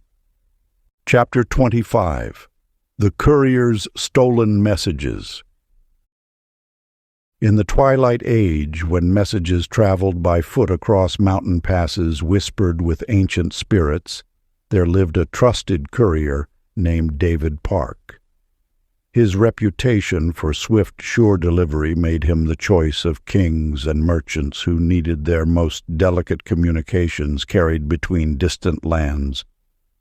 One fateful autumn, David received 3 sealed messages of utmost importance.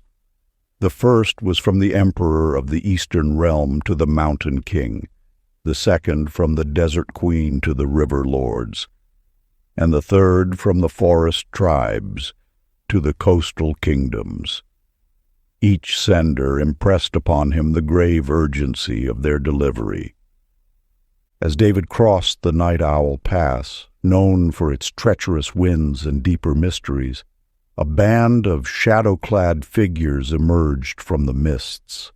Despite his legendary speed and cunning, they overwhelmed him and vanished with his precious messages.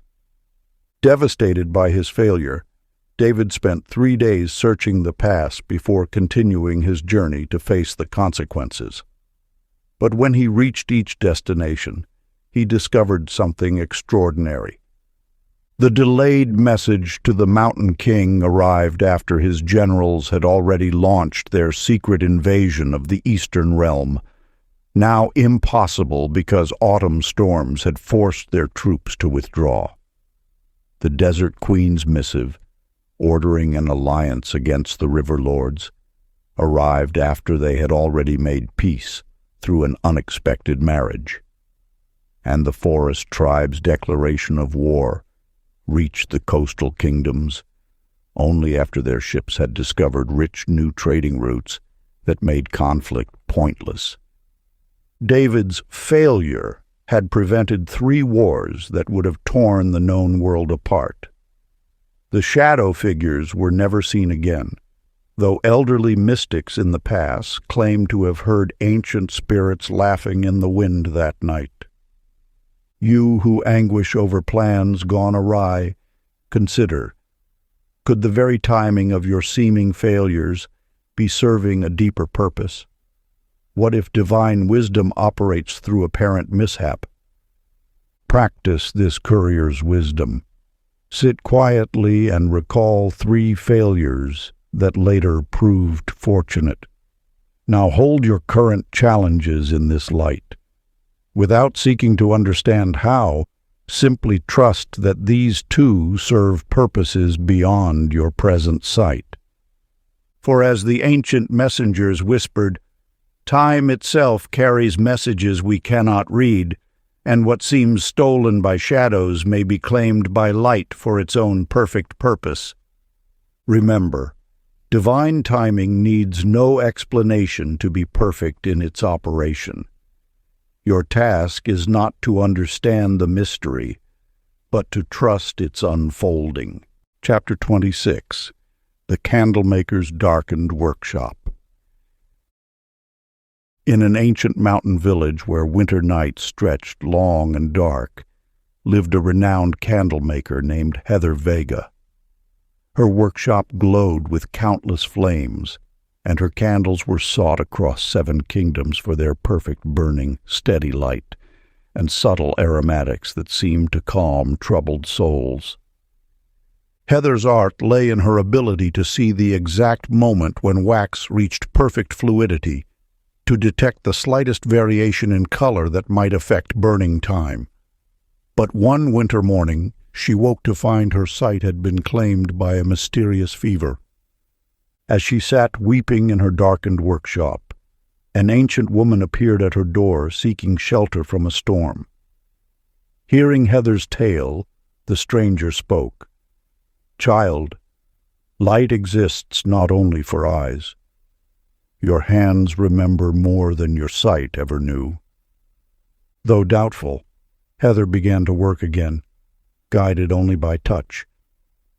Her fingers discovered secrets in the wax her eyes had never noticed, minute variations in texture that revealed optimal temperatures, subtle resistances that spoke of perfect consistency. She learned to feel the weight of each wick, to sense how it would draw the flame.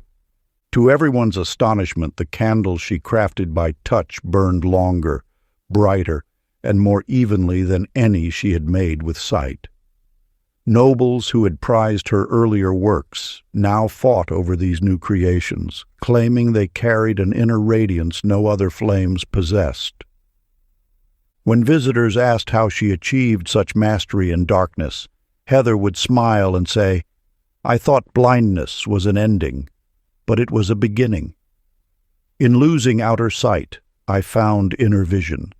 In surrendering what I thought I needed, I discovered gifts I never knew I possessed." You who fear your losses, consider what dormant abilities await beneath the surface of your perceived limitations. What deeper gifts might emerge when familiar ways fall away? Practice this candlemaker's wisdom. Close your eyes and perform a simple daily task using only touch. Notice how your other senses awaken. Feel how your body knows things your mind had forgotten. What intelligence lives in your hands, your hearing, your inner knowing? Remember, every limitation is an invitation to discover new depths of ability within yourself. For as the ancient candlemakers whispered, true light is born not from what we grasp, but from what we dare to release. In surrendering what we think we need, we find what we truly are. Let Heather's journey remind you that your greatest gifts may lie dormant, waiting for the precise limitation that will call them forth. Chapter 27. The Philosopher's Forgotten Wisdom.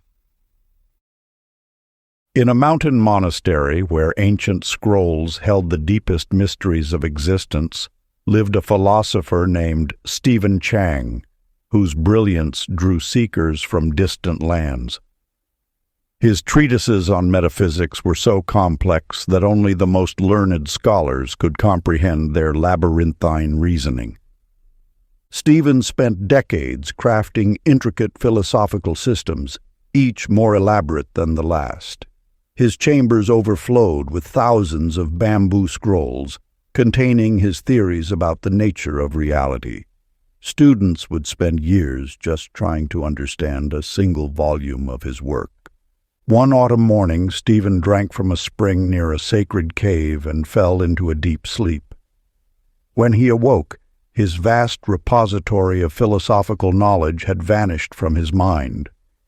He could not recall a single theory or complex argument he had spent his life constructing.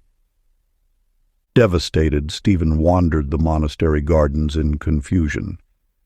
There he noticed a small child laughing while chasing a butterfly. Without his philosophical overlays, he suddenly saw the simple beauty of the moment with stunning clarity.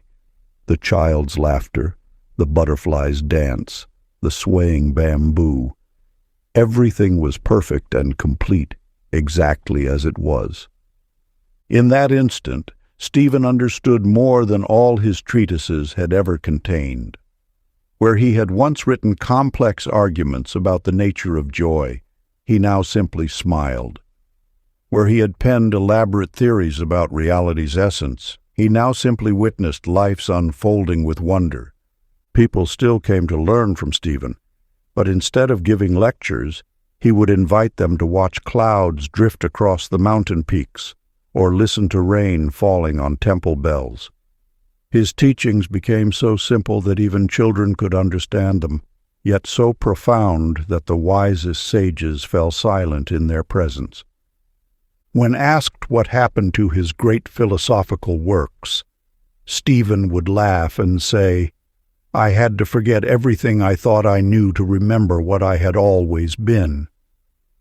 You, who struggle to grasp life's mysteries through the mind alone, consider. What if the deepest wisdom requires not accumulation, but emptying? What if understanding comes not through complexity, but through radical simplicity? Practice this philosopher's wisdom. Sit quietly and release every concept, theory, and belief you hold about life. Let your mind become as empty as a mountain valley. Notice what remains when all accumulated knowledge falls away. Remember, true wisdom often arrives not through what we gain, but through what we dare to release. For as the ancient philosophers whispered, only an empty cup can be filled with the present moment's wine. Only a mind free of yesterday's knowing can taste today's truth. Chapter 28. The Jeweler's Shattered Gems. In the glittering markets of an ancient desert city where gem merchants traded treasures from distant lands, lived a master jeweler named Christina Boyd. Her talent for revealing the inner fire of precious stones was legendary, and royal houses across 3 continents sought her artistry. Christina's greatest pride was her collection of flawless gems, each one perfect in clarity and cut, awaiting their destined setting. She kept them in a special silk-lined box, examining them each morning as the first sun's rays penetrated her workshop's high windows. One dawn, as she lifted her treasure box, her sleeve caught on a hanging lamp. The box slipped from her hands, scattering her priceless collection across the stone floor. Horror seized her heart as she watched her perfect gems shatter into countless glittering fragments. For 7 days, Christina sat among the shards, unable to move past her loss. On the 8th morning, a beggar child wandered into her workshop, gasped at the light dancing through the scattered fragments, and whispered, "It looks like stars fell into your room." Christina looked up and for the first time saw how the broken pieces caught light in ways the whole gems never had. Each fragment held new faces, new patterns, new possibilities. That night she began creating something unprecedented, a massive mosaic using the shattered remains of her precious stones. Word spread of her creation, drawing visitors from distant kingdoms. They stood breathless before her masterwork, where broken pieces formed intricate patterns more beautiful than any perfect gem. Light danced through the fragments, creating ever-changing displays that seemed to capture the very essence of transformation. When asked about her greatest work, Christina would touch a broken piece tenderly and say, "These gems had to shatter to reveal their hidden glory." In their brokenness, they caught light in ways their perfect forms never could. You who grieve your broken dreams, your shattered expectations, consider, what if your fragments contain more possibility than your wholeness ever did? What if breaking apart is not an ending, but a liberation of new potential? Practice this jeweler's wisdom. Gather the shards of a broken dream or loss. Hold each piece to the light. Instead of trying to reassemble what was, envision new patterns these fragments might create. What possibilities exist now that could never have emerged from the unbroken original? For as the ancient jewelers whispered, sometimes what appears most destroyed is most ready for transformation. The shattering is not the end of the story. It is the beginning of a new masterpiece. Let your broken pieces become the materials of your greatest creation. Chapter 29. The Sailor's Becalmed Ship. In the ancient waters where traders sought fortune and adventurers chased legends, sailed a renowned captain named Robert Flores. His swift vessel, the Morning Star, was known for outrunning storms and arriving first to every port, earning him the nickname Swift Wind among seafaring folk. One dawn, while carrying precious spices through the Jade Sea, the winds that had always favored Robert's sails fell completely still. The Morning Star sat motionless on crystal waters that mirrored the sky like polished silver. Days passed, then weeks, as his crew grew restless in the endless calm. Robert paced the deck in agitation, watching his cargo spoil and his water supplies dwindle. But on the 21st day of stillness, something strange began to happen. In the absolute quiet, his crew started hearing sounds they'd never noticed before. The subtle songs of distant whales, the whispers of schools of fish passing beneath the hull. One evening, as the sun painted the motionless sea in gold, a young sailor spotted unusual birds circling overhead. Following their flight path, the crew discovered a small island hidden behind a veil of mists, an island mentioned in no charts, untouched by human hands. The island held springs of sweet water, trees heavy with fruit, and caves filled with precious pearls. But more remarkable was the profound peace that seemed to emanate from its very soil. Robert's crew, who had initially raged against their enforced stillness, found themselves transformed by the island's tranquility. When winds finally returned 2 months later, many of Robert's crew chose to remain on the island, establishing a sanctuary that sailors whispered about for centuries after. Those who stayed said they learned more in stillness than all their years of ceaseless motion had taught them. Robert, who had once prided himself on his swift journeys, now smiled when asked about the experience. "We spent our lives chasing the wind," he would say, never realizing that stillness had treasures wind could never reach. You who rage against life's becalming moments, consider, what mysteries await discovery in your enforced stillness? What songs can only be heard when the winds of constant motion fall quiet? Practice this sailor's wisdom. Set aside time each day for absolute stillness, not meditation, not reflection, just pure, unmarked stillness. Notice what surfaces when you stop navigating toward anything at all. What whispers can you hear beneath the surface of silence? For as the ancient mariners knew, the greatest discoveries often come not from sailing faster, but from being still enough to notice what was always there. Let your becalmed moments become doorways to hidden treasures that no amount of movement could ever reveal. Chapter 30. The Painter's Fading Colors. In the jade-roofed temples of an ancient mountain kingdom, where artists captured divine visions with precious pigments drawn from sacred minerals, lived a renowned painter named Jennifer Castillo. Her works were celebrated for their explosive colors: crimson from crushed rubies, azure from ground sapphires, emerald from rare mountain stones. Jennifer's paintings commanded astronomical prices, with nobles competing to acquire her vibrant masterpieces. She was known as the mistress of living color, for her works seemed to pulse with chromatic energy even in dim light. One summer, a strange mist settled over the mountain valley where she gathered her precious minerals.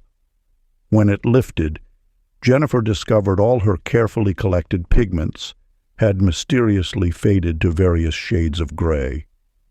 Her heart sank as she realized years of collecting these rare colors were lost. With no choice but to work with what remained, Jennifer began painting with her transformed pigments. At first she felt crippled by the limitation, but gradually she noticed something extraordinary. Working only in grays forced her to capture emotion through subtle shifts in tone and shadow that she'd never explored before. Where she once would have painted grief in dramatic blues, she now found 30 shades of gray that spoke more truly of sorrow's quiet depth. Where she might have shown joy in brilliant yellows, she discovered that happiness could be expressed in the gentle gradient between storm cloud and dawn mist. Her new works possessed a power that transcended her previous paintings. Viewers would stand before them weeping, touching their hearts, unable to explain how shapes in gray could move them so deeply. Without the distraction of color, the raw emotion of each piece reached directly into the soul. Years later, when Jennifer could again access vibrant pigments, she chose to continue working in grays. "In limitation," she would say, "I found a deeper palette, one that painted not what the eye sees, but what the heart knows. You who feel restricted by life's limitations, consider, what if your constraints are not imprisoning you, but rather focusing you on a deeper truth? What if working with less allows you to discover more? Practice this painter's wisdom. Choose one limitation in your life that frustrates you. For the next 7 days, instead of fighting it, work completely within its boundaries. Notice what new abilities, insights, or expressions emerge when you fully embrace the restriction. For as the ancient artists whispered, the truest masterpieces often arise not from having every color at our disposal, but from learning to paint the infinite shades between black and white. Let your limitations become your pathway to deeper mastery. Part 4. The Path of Divine Reflection and Sacred Service. Chapter 31. The Teacher's Empty Classroom. In an ancient city of learning, where scholars gathered beneath towering marble columns, there lived a beloved teacher named Mark Rivera. His classroom was famous throughout the land, not for its grandeur, but for the way wisdom seemed to float in the very air, transforming all who entered. Mark's teaching method was unique. He would pose a single question each morning, then guide his students through the day as the answer gradually revealed itself in unexpected ways.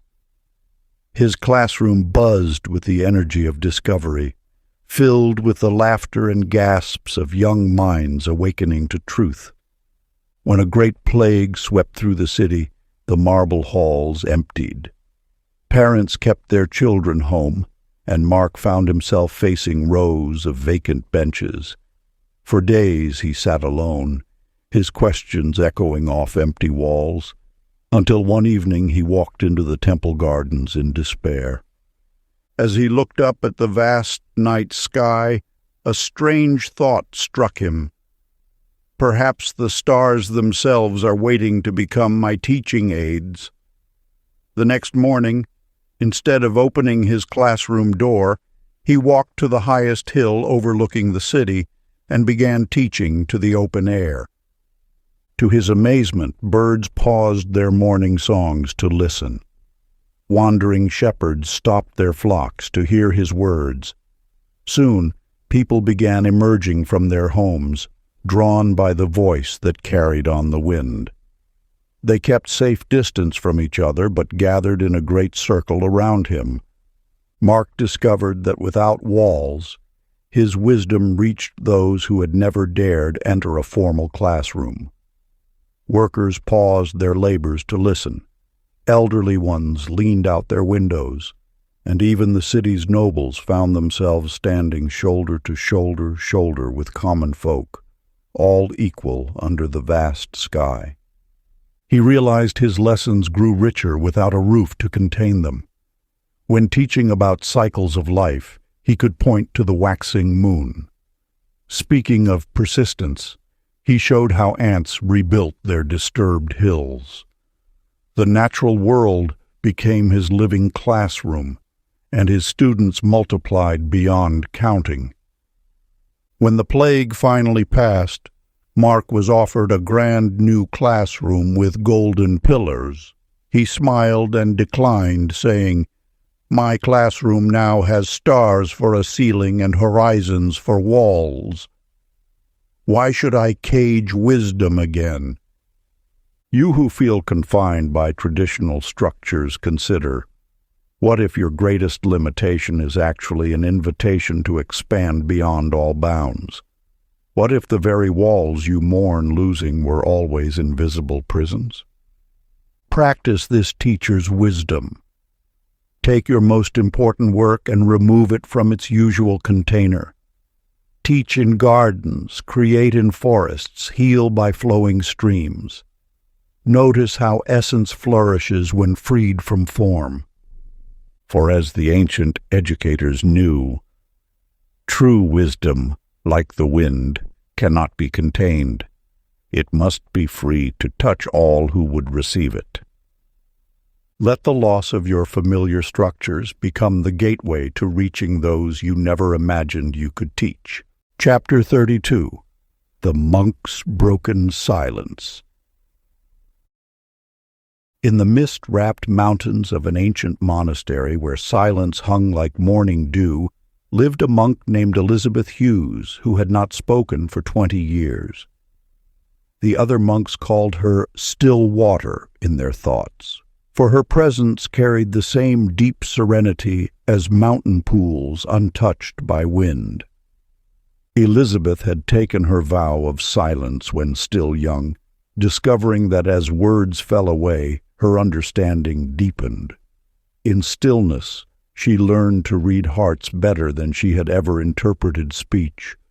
Her silence became a vessel that others filled with their deepest truths, and many traveled far just to sit in her quiet presence. One harsh winter night, as bitter winds howled through the monastery's stone corridors, a desperate mother arrived carrying her dying child. The girl had fallen through river ice, and though her body was saved, her spirit remained frozen between worlds. For 3 days the monastery's healing monks tried everything to call her back, but the child drifted further away.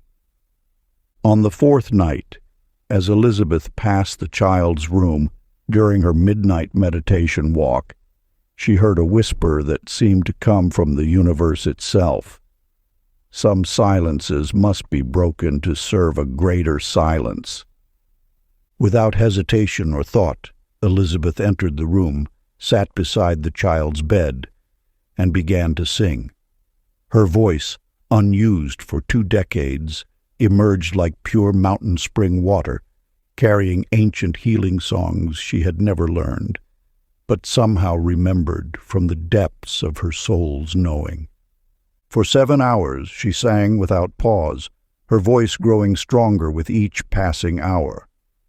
As dawn's first light touched the monastery walls, the child's eyes opened, and she smiled.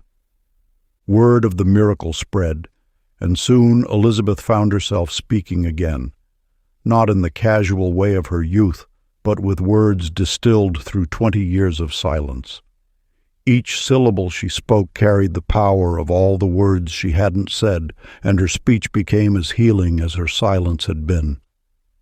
When asked if she regretted breaking her vow, Elizabeth would smile and say, "True silence lives in the heart, not on the tongue." Sometimes the deepest silence expresses itself through sound.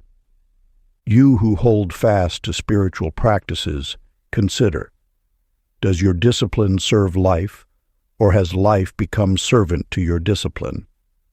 What voices of healing sleep within your certainties? Practice this monk's wisdom. Spend 1 hour in complete silence, then speak only what that silence teaches you to say. Notice how your words change when born from stillness rather than habit. For as the ancient ones knew, the highest discipline is knowing when to break discipline, and the deepest silence is the one that knows when to speak. Let your most cherished practices bow before the greater practice of serving love's need in each moment. Chapter 33. The Sage's Forgotten Name.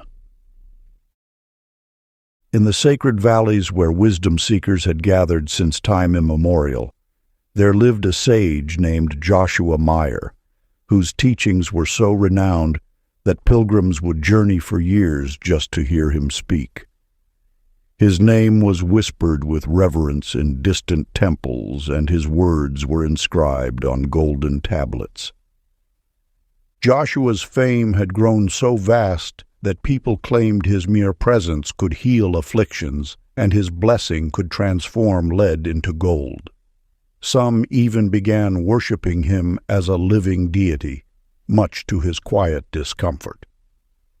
One misty morning, as thousands gathered for his teaching, Joshua found he could no longer remember his own name. The more he grasped for it, the more it dissolved like smoke. When disciples called Master Meyer, he felt no connection to the words. Rather than fight this strange forgetting, Joshua surrendered to it completely.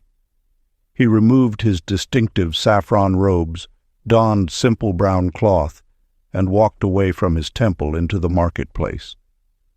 There, he began serving water to tired travelers, sweeping streets for merchants, and helping elderly villagers carry their bundles, all without revealing who he had been.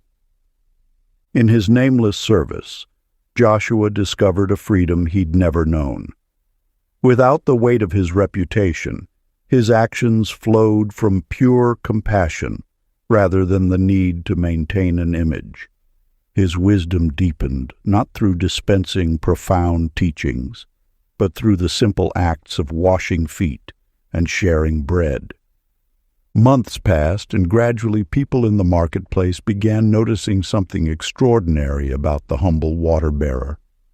His presence brought peace without proclamations, his touch healed without ceremony, and his silent smile taught more than 1,000 sermons. When finally a former disciple recognized him and fell at his feet, crying, "Master Meyer," Joshua simply offered him water and said, "I know no Meyer. I am only this moment's need being met through these hands. You who cling to titles, achievements, and carefully constructed identities, consider what freedom awaits when you release the name you've made for yourself. What service becomes possible when you stop being someone special. Practice this sage's wisdom. For 1 week, drop all your titles, roles, and accomplishments. Serve without recognition. Help without history. Give without name. Notice how liberation grows as identity dissolves. For as the ancient ones whispered, the truest self has no name, and the highest service asks not who serves or who is served. It simply flows where it is needed, like water finding its way to the sea. Let the dissolution of who you think you are reveal who you have always been. Chapter 34. The Queen's Abdicated Throne. In the golden age of the 7 valleys, when wisdom flowed like honey from mountain springs, there ruled a queen named Samantha Torres, whose mere whisper could move armies and whose slightest gesture could reshape kingdoms. Her palace of jade and pearl rose like a dream above the capital, its 100 spires piercing clouds that dared not reign without her permission. Yet despite her absolute power, Queen Samantha felt a peculiar emptiness echo through her vast halls. Each morning, as servants draped her in silk and placed the crystal crown upon her head, she noticed how their hands trembled, not with reverence, but with fear. One dawn, while walking her private gardens, she discovered an injured dove. As she gently cradled the bird, healing its broken wing with strips torn from her royal robe, she felt something she hadn't experienced in years. Pure joy. The dove didn't know she was queen. It simply received her care with innocent trust. That night, Samantha did what no ruler had done in 1,000 years. She placed her crown in the hands of her wisest advisors and walked away from the throne. Dressed in simple cotton, she traveled to the poorest village in her former kingdom and began tending to the sick. At first, the villagers whispered about the strange new healer, whose hands seemed to know ancient secrets of restoration. They didn't recognize their former queen, but they felt the power in her touch. No longer the cold force of command, but the warm current of compassion. Years passed, And while the kingdom prospered under the council she had appointed, Samantha found her true empire in the grateful eyes of recovered children and the blessed peace of eased suffering. Her influence, though touching fewer lives, reached infinitely deeper. One day, a royal messenger discovered her grinding herbs for a fever-stricken family.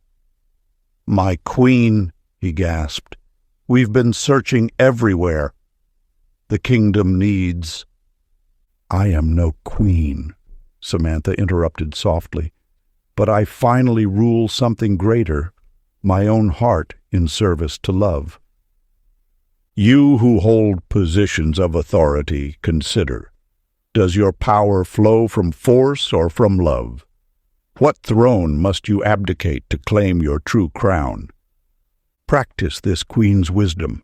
For 1 week, set aside your titles and roles of authority. Serve someone who cannot repay you. Notice how true power flows not from command, but from communion. For as the ancient ones taught, the highest throne is built not of gold, but of bent knees, and the greatest crown is the one we lay aside to touch the earth in service. Let your surrender become your sovereignty, and your service become your true reign. Chapter 35. The Magician's Lost Spells. In the whispered legends of the Amber Valley, where reality bent like morning shadows, lived a renowned magician named Brian Cox. His spellbooks were coveted by kings, and his intricate incantations could command the very elements. Students traveled across deserts just to learn his precise magical formulas, each gesture and syllable perfected through decades of study. One autumn evening, as Brian prepared for his greatest working, a spell to heal the valley's dying orchards, a peculiar mist rolled through his tower windows.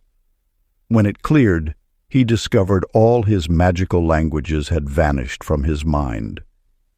The ancient words that once danced on his tongue had dissolved like dew, leaving only silence. Panic seized him as petitioners arrived seeking his aid.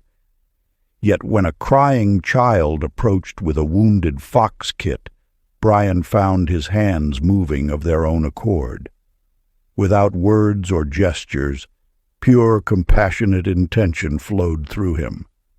The kit healed instantly, faster than his most powerful spells had ever managed. Intrigued, Brian began experimenting with wordless magic. He discovered that his decades of study had merely been preparation for a deeper understanding. True magic flowed not from correct formulas, but from aligned intention. His power grew stronger as he released his dependence on external forms. Soon, Brian's silent workings became more potent than his former spells. Plants bloomed at his accepting gaze, conflicts resolved in his peaceful presence, and healing occurred through his loving attention. Students still came, but now he taught them to access the magic that lived in their hearts rather than their tongues. When asked about his lost spells, Brian would smile and say, "I once thought magic lived in words, but words only point to power's true source, the pure intention of an open heart. You who collect techniques and perfect methods, consider, have your learned forms become a barrier to natural power?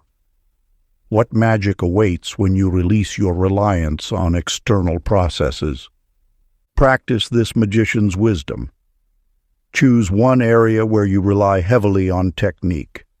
For 1 day, set aside all your learned methods. Act purely from centered intention. Notice how power flows when you trust your essential nature. For as the ancient ones knew, the highest magic needs no spells, and the deepest power flows best through empty vessels. Let your mastery become so complete that it returns to simplicity, and your power so refined that it needs no proof. Chapter 36. The Prophet's Silenced Predictions. In the sacred caves of the Whispering Mountains, where time flowed like water through cupped hands, lived a prophet named Amy Delgado, whose visions of the future were sought by emperors and sages alike. Her prophecies, carved into crystal tablets, guided kingdoms through wars and famines, their accuracy never questioned.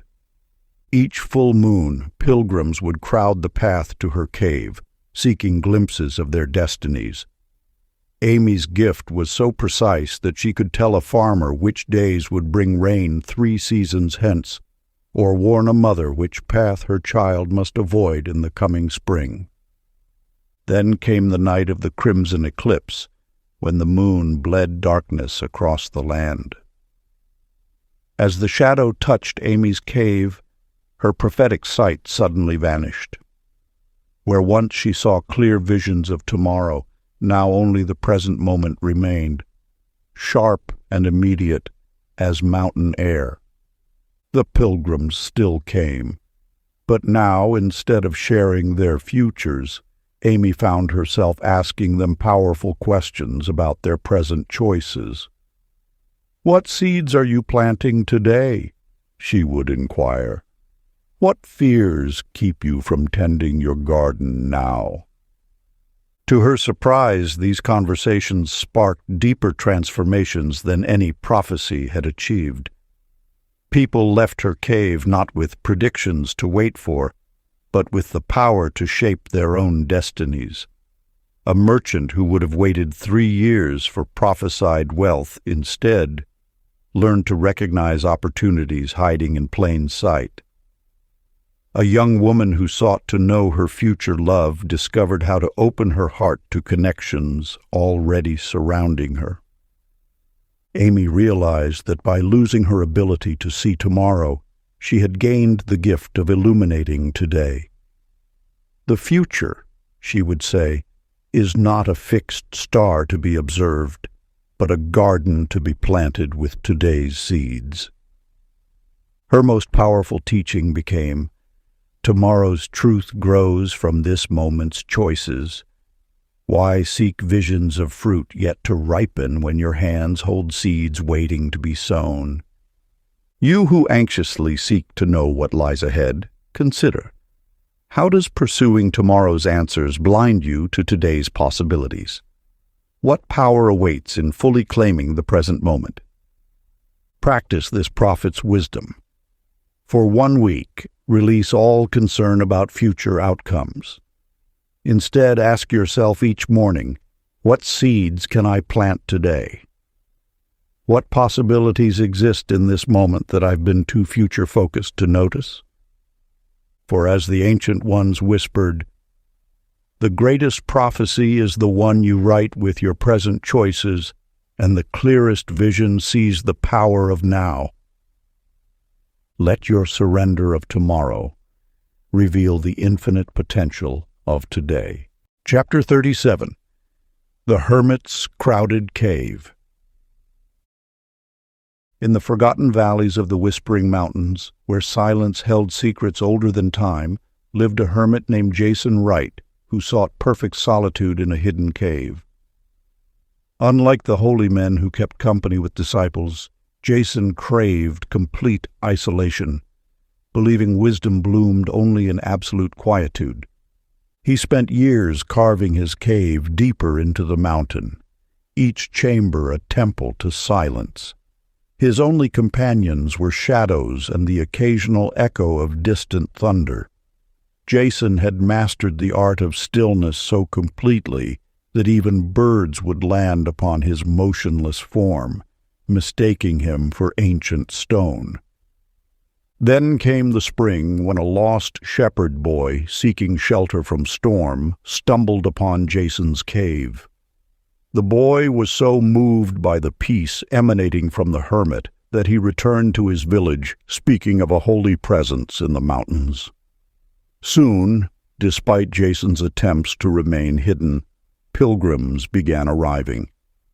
At first, Jason retreated deeper into his cave system, frustrated that his solitude had been breached. But one night, as he watched the pilgrims keeping silent vigil at his cave's entrance, he noticed something extraordinary. Their collective stillness created a silence more profound than any he had known alone. Each person who sat in his cave seemed to amplify the quietude, like mirrors reflecting and deepening light. The very solitude he had cultivated for years was somehow magnified by sharing it. His personal practice, rather than being disturbed by visitors, became a lamp lighting countless other souls. "How curious," Jason mused, breaking his silence at last, "that by trying to keep silence to myself, I made it smaller. By sharing it, it grows infinite. You who seek growth through isolation, consider. Does your spiritual practice build walls or bridges? What personal gifts are waiting to be multiplied through sharing? Practice this hermit's wisdom. Find a quiet place where others gather, a garden, library, or sacred space. Instead of seeking isolation, feel how your presence adds to the collective stillness. Notice how sharing silence makes it deeper.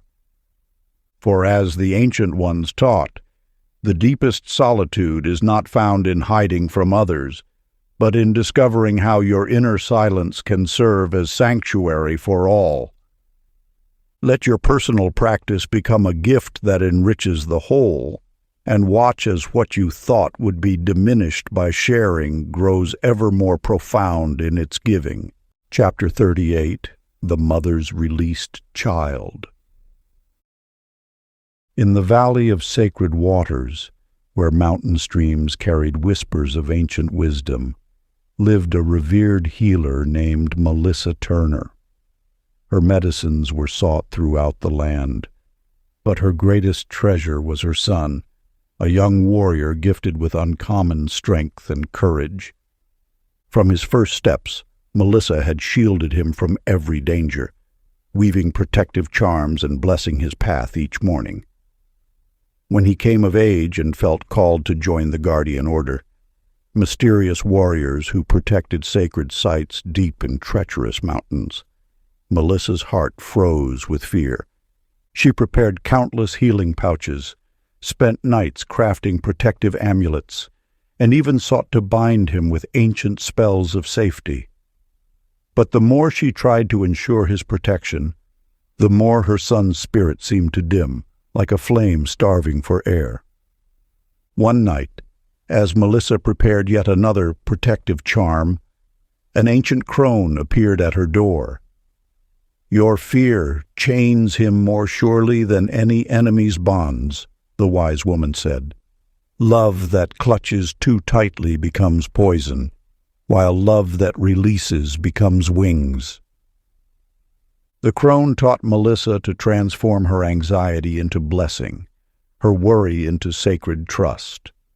Instead of binding her son with protective fears, she learned to fill his spirit with the light of faith in his path. The morning her son departed for the Guardian Order, Melissa performed a ritual that would forever change their lives. Instead of desperate prayers for safety, she blessed him with words of power. "Go forth in the certainty that you are ready. My love surrounds, but never binds you. Your path is your own to walk." To her amazement, reports came back of her son performing extraordinary feats among the Guardians. His fellow warriors spoke of a mysterious light that seemed to protect him in battle, the very blessing of trust his mother had released him with. "When I stopped clutching, I truly began protecting," Melissa later taught other anxious parents. "Our children fly highest when carried by our trust rather than caged by our fears." You who hold tightly to what you love, consider, how might your grasp be limiting rather than protecting? What would transform if you replaced anxiety with blessing? Practice this mother's wisdom. Identify something or someone you protect through worry. For 7 days, whenever fear arises, transform it into blessing. Replace each anxious thought with, I trust your path. My love surrounds, but never binds you. For as the ancient ones knew, the deepest protection flows not from fearful clutching, but from loving release, and the strongest wings grow in the space of trust. Let your love become so pure that it frees rather than binds, and watch as what you release soars higher than what you could ever protect through fear. Chapter 39. The Master's Humble Student. In the Valley of 10,000 Lotuses, where wisdom bloomed like eternal flowers, lived a renowned meditation master named Stephanie Kelly. For 40 years, students had crossed oceans just to sit at her feet and learn the sacred art of stilling the mind. Among her countless disciples was a young woman named Laura Hayes, whose dedication to practice seemed ordinary at first. Yet over the years, Laura developed a peculiar habit. She would spend hours watching dewdrops form on spider webs or studying how shadows danced across temple walls. While other students diligently copied Stephanie's teachings, Laura simply observed life with childlike wonder. One dawn, as Stephanie prepared her morning discourse, she noticed Laura sitting in the garden, completely absorbed in watching ants build their home. Something in the young woman's presence struck the master deeply, a quality of pure attention she herself had somehow lost amidst decades of teaching. That evening, instead of ascending her teaching seat, Stephanie did something unprecedented. She sat among the students and asked Laura to share what she had learned from the ants. What followed was not a discourse but a story of such simple, profound wisdom that tears flowed down Stephanie's cheeks. I have been so busy teaching what I know, Stephanie later confessed, that I forgot how to learn from what I don't know. From that day forward, she became Laura's student while continuing to teach others. The arrangement puzzled many, but those who looked closely saw that Stephanie's teaching grew more powerful through her humble learning. Each morning I empty my cup, she would say, so that wisdom may fill it anew. The moment we believe we are finished learning is the moment we stop growing. You who have mastered any craft, consider, what blindness comes with expertise?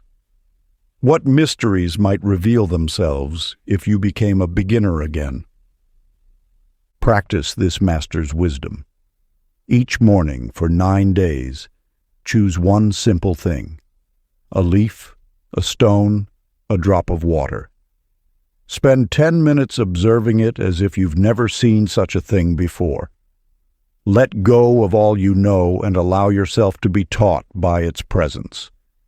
For as the ancient ones whispered, the greatest master is forever a student, and the deepest wisdom flows not from the heights of knowledge, but from the valleys of wonder. Let your expertise be humbled by mystery, and watch as beginner's mind reveals what mastery alone could never see. Chapter 40. The King's Surrendered Kingdom. In the forgotten realm of the Jade Mountains, where ancient wisdom echoed through emerald valleys, ruled a king named Daniel Foster. Unlike the iron-fisted monarchs of neighboring lands, Daniel was known for his gentle spirit and questioning mind. Though his kingdom prospered, Daniel was troubled by a recurring dream. A golden crown transforming into a circle of dancing light that encompassed his entire realm. Night after night, the vision haunted him until a wandering sage appeared at his gates. "Your Majesty," the sage whispered, "true authority flows like water, not towering like stone. The highest throne is one that lifts others." Intrigued and somewhat unsettled, Daniel began an experiment unprecedented in the annals of rulership. He gathered the village elders, craftsmen, farmers, and even the children. "Each of you holds wisdom I cannot possess alone," he declared. "Let us rule this land together." Many thought the king had lost his mind, but Daniel proceeded to create circles of governance, farmers managing agriculture, artisans directing commerce, elders resolving disputes. He transformed his castle into a hall of council where all voices could be heard. To everyone's amazement, the kingdom flourished beyond imagination. Without the burden of controlling everything, Daniel discovered a deeper form of leadership, one that empowered rather than commanded. His role shifted from issuing orders to nurturing wisdom in others. "I held the kingdom so tightly," he later reflected, "that I nearly strangled its spirit. In releasing control, I found true sovereignty, the kind that multiplies power by sharing it." You who seek to lead or influence others, consider, does your authority empower or diminish those around you? What might bloom if you loosened your grip on control? Practice this king's wisdom. For 7 days, experiment with sharing power in your domain. Whether at home, work, or in relationships, find one decision each day to transform from "I decide" to "we create together." Notice how authority deepens through trust. For as the ancient scrolls teach, the wisest ruler is one whose people say, "We did it ourselves," for true power lies not in commanding others, but in awakening their greatness. Let your leadership become a circle rather than a pyramid, and watch as surrendered control returns as multiplied harmony. Part 5. The Path of Unity, Eternity, and Divine Completion. Chapter 41. The Warrior's Sheathed Sword. In the hidden mountain monastery of the Jade Serpent, where mist-wreathed peaks pierced the clouds, lived a legendary warrior named Rachel Martinez. Her blade was said to move faster than lightning, and tales of her victories echoed through remote valleys. But unlike most celebrated fighters who displayed their weapons proudly, Rachel carried her sword wrapped in simple cloth, tied with a prayer cord that required 100 breaths to unknot. This peculiar habit began after a profound encounter that transformed her understanding of true strength. One autumn morning, as Rachel prepared to defend a village from notorious bandits, she discovered her sword's edge had been mysteriously dulled. With no time to sharpen it, she approached the bandit camp armed with only her reputation and presence. To everyone's astonishment, when the bandit leader recognized her, he dropped to his knees. "I have dreamed of testing my blade against yours," he declared, "yet you come to us with your sword bound? This must be either supreme arrogance or profound wisdom." Rachel responded with unexpected gentleness, "Perhaps it is neither. Tell me, why do you raid the villages?" What followed was not a battle, but a conversation that lasted until sunset. The bandits, it emerged, were displaced farmers whose river had been diverted by a neighboring province.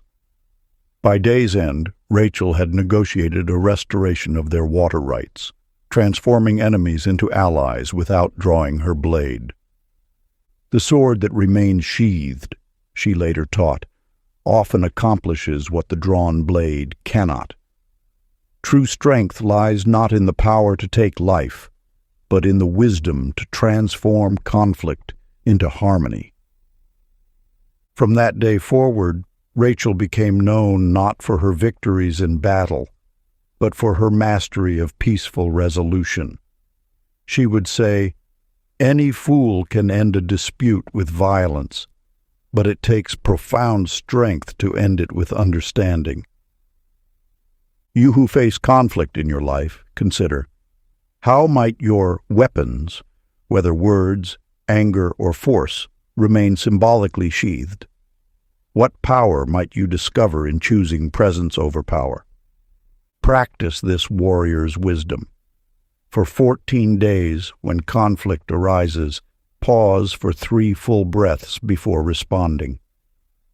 Like Rachel's 100-breath chord, let this pause become your ritual of restraint. Notice how often solutions emerge in the space where reaction would have been.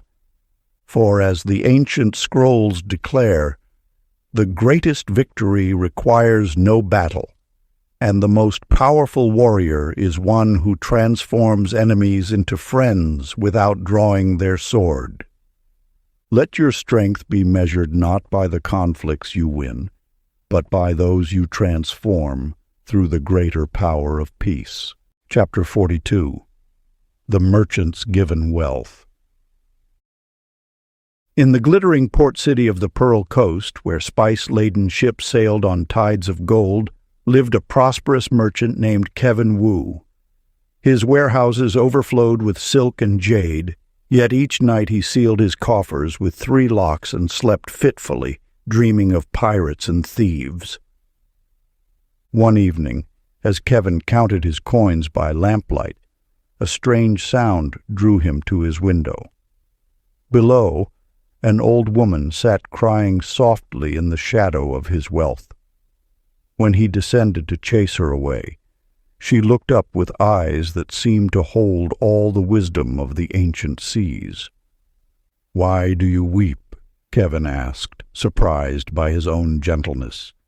"Because gold flows like water," she replied, "yet so many thirst." She pressed a simple copper coin into his palm and vanished into the darkness. That night, Kevin dreamed his warehouses were sinking ships, dragging him into depths where his gold turned to heavy chains. He awoke with the old woman's words echoing in his mind. Gold flows like water.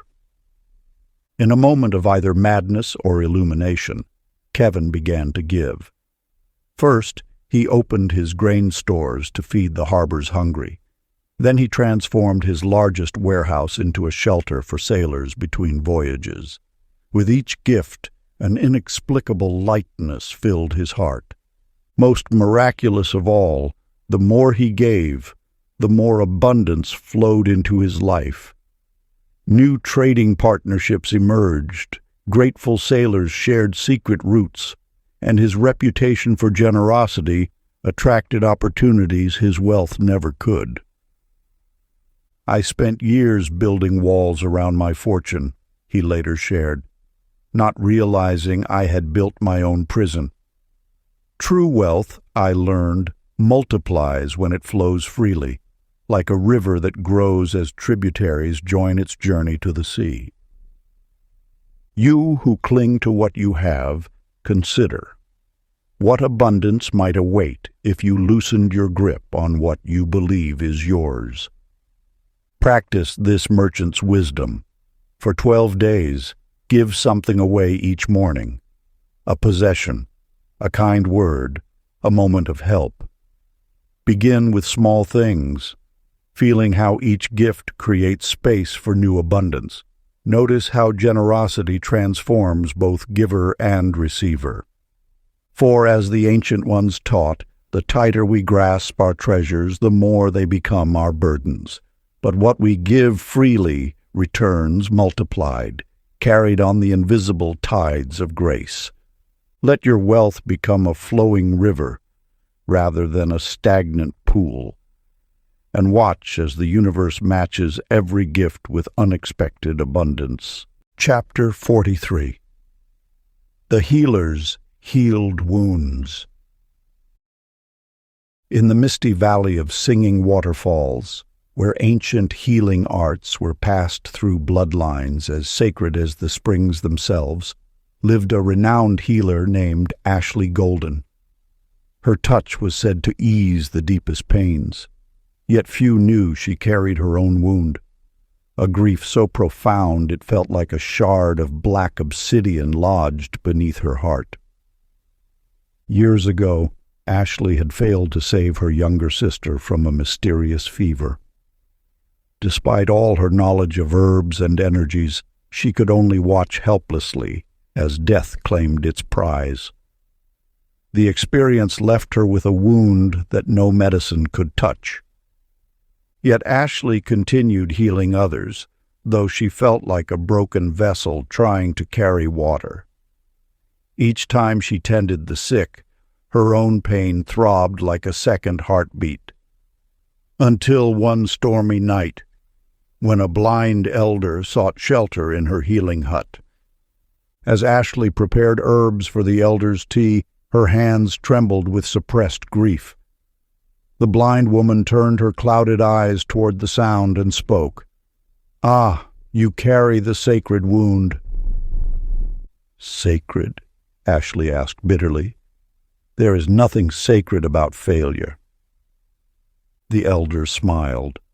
"The deepest medicines are born from the healer's broken places. Your wound is not an empty cave of loss, but a well of understanding that can never run dry." These words struck Ashley like lightning illuminating a darkened valley. She began to notice how her own loss helped her truly understand others' pain. Her grief had carved channels of compassion so deep that others' suffering naturally flowed into them. Our wounds, she later taught, are not barriers to healing but doorways to deeper medicine. The very places we are broken become the spaces through which light enters not just ourselves, but others. You who carry hidden wounds, consider. How might your suffering, when transformed through wisdom, become medicine for the world? Practice this healer's wisdom. For 9 days, sit quietly with your deepest wound. Rather than trying to heal it, imagine it as a well of understanding. Each day, let this well fill with one drop of compassion for others who suffer similarly. Notice how shared pain creates bridges of healing. For as the ancient scrolls whisper, the healer's greatest medicine flows not from untouched perfection, but from wounds that have learned to sing. Let your broken places become fountains of wisdom, transforming personal pain into universal medicine that flows forever from the heart's deepest wells. Chapter 44. The Seekers Found Truth. In the sacred valley of 1,000 temples, where pilgrims climbed endless stairs seeking enlightenment, lived a devoted seeker named Michael Santos. His small dwelling was filled with scrolls from every spiritual tradition, and his feet had walked paths to every holy site in search of ultimate truth. For 30 years, Michael had studied with masters, fasted in caves, chanted ancient mantras, and performed countless rituals. His quest had taken him from mountain peaks to desert depths, each journey promising the final revelation he sought. Yet somehow, truth remained just beyond his grasp, like a shadow he could never catch. One morning, exhausted from another night of studying esoteric texts, Michael noticed a butterfly trapped inside his house. It kept flying into windows, desperately seeking escape, while the open door remained unused behind it. Something about its frantic search struck him deeply. As he watched the butterfly's struggle, an old woman appeared in his doorway, carrying simple clay pots to market. Seeing his room of scattered scrolls, she laughed softly. "Ah, another seeker trying to find what was never lost." Before Michael could respond, she set down a pot and pulled out a small mirror. "Look," she said, holding it up to his face. "What do you see?" "My reflection," he answered, puzzled. "And did you have to search for it? Did you need to study to make it appear?" In that moment, something profound shifted in Michael's understanding. Like the butterfly fighting against windows while the door stood open, he had been searching desperately for what had been present all along. "Truth is not hidden," the old woman said, gathering her pots.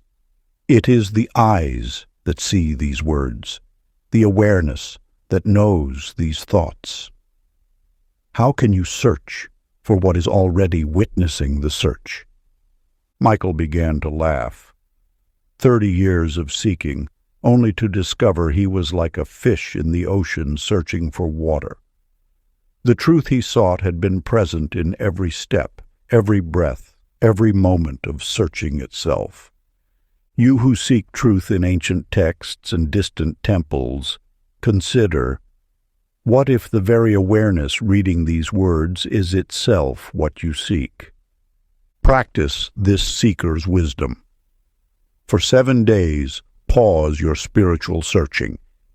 Instead of trying to find truth, simply notice what is already here. What witnesses your thoughts? What knows your emotions?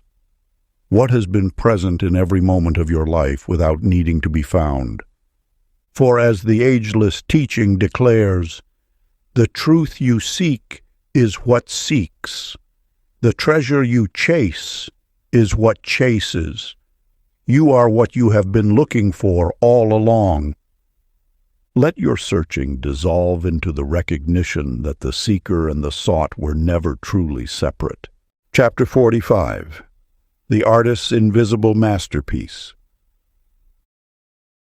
In the timeless city of alabaster towers, where light itself seemed to dance between columns of pearl, lived an artist named Christopher Wade, whose brushstrokes were said to capture the essence of souls. Kings and merchants traveled vast distances seeking portraits, yet Christopher felt a divine discontent stirring in his heart. One night, as moonlight filtered through his studio windows, he dreamed of creating a painting so pure it would reveal the viewer's true nature. Upon waking, he began his greatest work, grinding precious pigments from mountain crystals and mixing them with morning dew. For 40 days, Christopher painted in a state of profound meditation.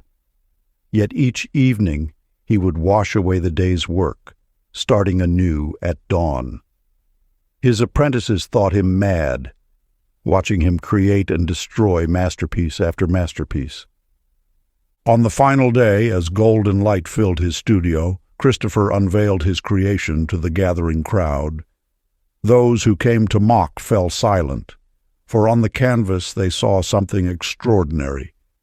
Each person perceived themselves transformed, radiating with divine light, their highest potential made visible. A young boy gasped, "I see myself as a healer." A bitter old man wept, "I appear as pure as I was in childhood." A blind woman smiled, "I feel my true self reflected in my heart." Yet, when the city's most renowned art collector arrived, he declared angrily, "This canvas is blank. You mock us with empty space." Christopher replied softly, "The painting shows each viewer their own divine essence. Those who see nothing might ask why they've forgotten how to recognize their own light." The painting became known as the Mirror of Truth, though some called it the Invisible Masterpiece. Pilgrims journeyed far to stand before it, each discovering something profound about their true nature. Art's highest purpose, Christopher later taught, is not to show what the eyes can already see, but to reveal what the heart has forgotten to recognize. You who seek to understand your true nature, consider, what might you see if all illusions were stripped away, leaving only your essential self? Practice this artist's wisdom. For 7 days, sit before a mirror at dawn. Rather than focusing on physical features, look for the timeless awareness gazing through your eyes. What remains unchanged behind all temporary expressions? Notice how your true nature, like Christopher's painting, reflects divine perfection when seen with unclouded vision. For as the ancient ones whispered, the masterpiece of existence is not what we create, but what we allow ourselves to recognize in the mirror of consciousness. Let your own being become a canvas that reflects the invisible magnificence present in every heart. Chapter 46. The Lover's Perfect Solitude. In the hidden valley of sacred lotuses, where mists carried whispers of eternal truth between mountain peaks, lived a young woman named Jennifer Park, whose love stories were sung by wandering poets. She had found her divine complement in life's dance, a soul bond so rare the elders said it happened once in 1,000 years. Yet fate's wind blows where it will. After only 3 seasons together, her beloved was called beyond the veil, leaving Jennifer alone in their flower-filled cottage. Her grief echoed through the valley like a temple bell at midnight, drawing pilgrims who sought to comfort her. "Time will heal," they said. "Find another," they advised. But Jennifer discovered something unexpected in her solitude. Her love didn't diminish with her beloved's passing. Instead, it grew deeper, purer, as if death had stripped away everything but love's eternal essence. One twilight, as she tended the flowers they had planted together, an ancient yogini appeared in her garden. The wise woman observed Jennifer's gentle care of each bloom and nodded knowingly. "You've discovered love's secret," the yogini said. "Most seek it in the mirror of another's eyes, but you've found its source in the heart's own well." Jennifer looked up. "People say I should move on, but how can one move on from what is timeless?" The yogini smiled. "They mistake love's container for its essence. True love isn't born when two meet, nor does it die when they part. It is the eternal song playing through temporary instruments." In that moment, Jennifer understood. Her beloved's physical absence had revealed love's deeper presence. Like water flowing underground, their connection continued invisible but unbroken, nourishing her soul's garden with timeless nectar. The highest love, she later taught seekers who found their way to her cottage, is not a bridge between two shores, but the endless ocean itself. Loss simply washes away the illusion that love depends on form. You who have known love's touch, consider, what remains when all external manifestations dissolve? What is love's essence beyond its countless expressions? Practice this lover's wisdom. For 7 nights, sit in the garden of your heart. Remember one who awakened love within you. Rather than dwelling on memories or loss, feel how that love exists now, pure, formless, eternal.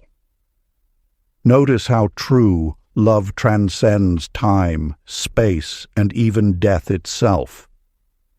For as the ancient scrolls reveal, love's deepest truth is not found in union or separation, but in recognizing its presence as the very substance of existence. Let your heart become a sanctuary where love's eternal flame burns bright, undimmed by circumstance, unchanged by time's passing tides. Chapter 47. The Student's Graduated Wisdom. In the luminous valley of 10,000 questions, where ancient scrolls lined cavern walls like autumn leaves, lived a perpetual student named Timothy Rodriguez. Unlike other seekers who claimed mastery after learning a few sutras, Timothy remained devoted to beginner's mind even after 30 years of study.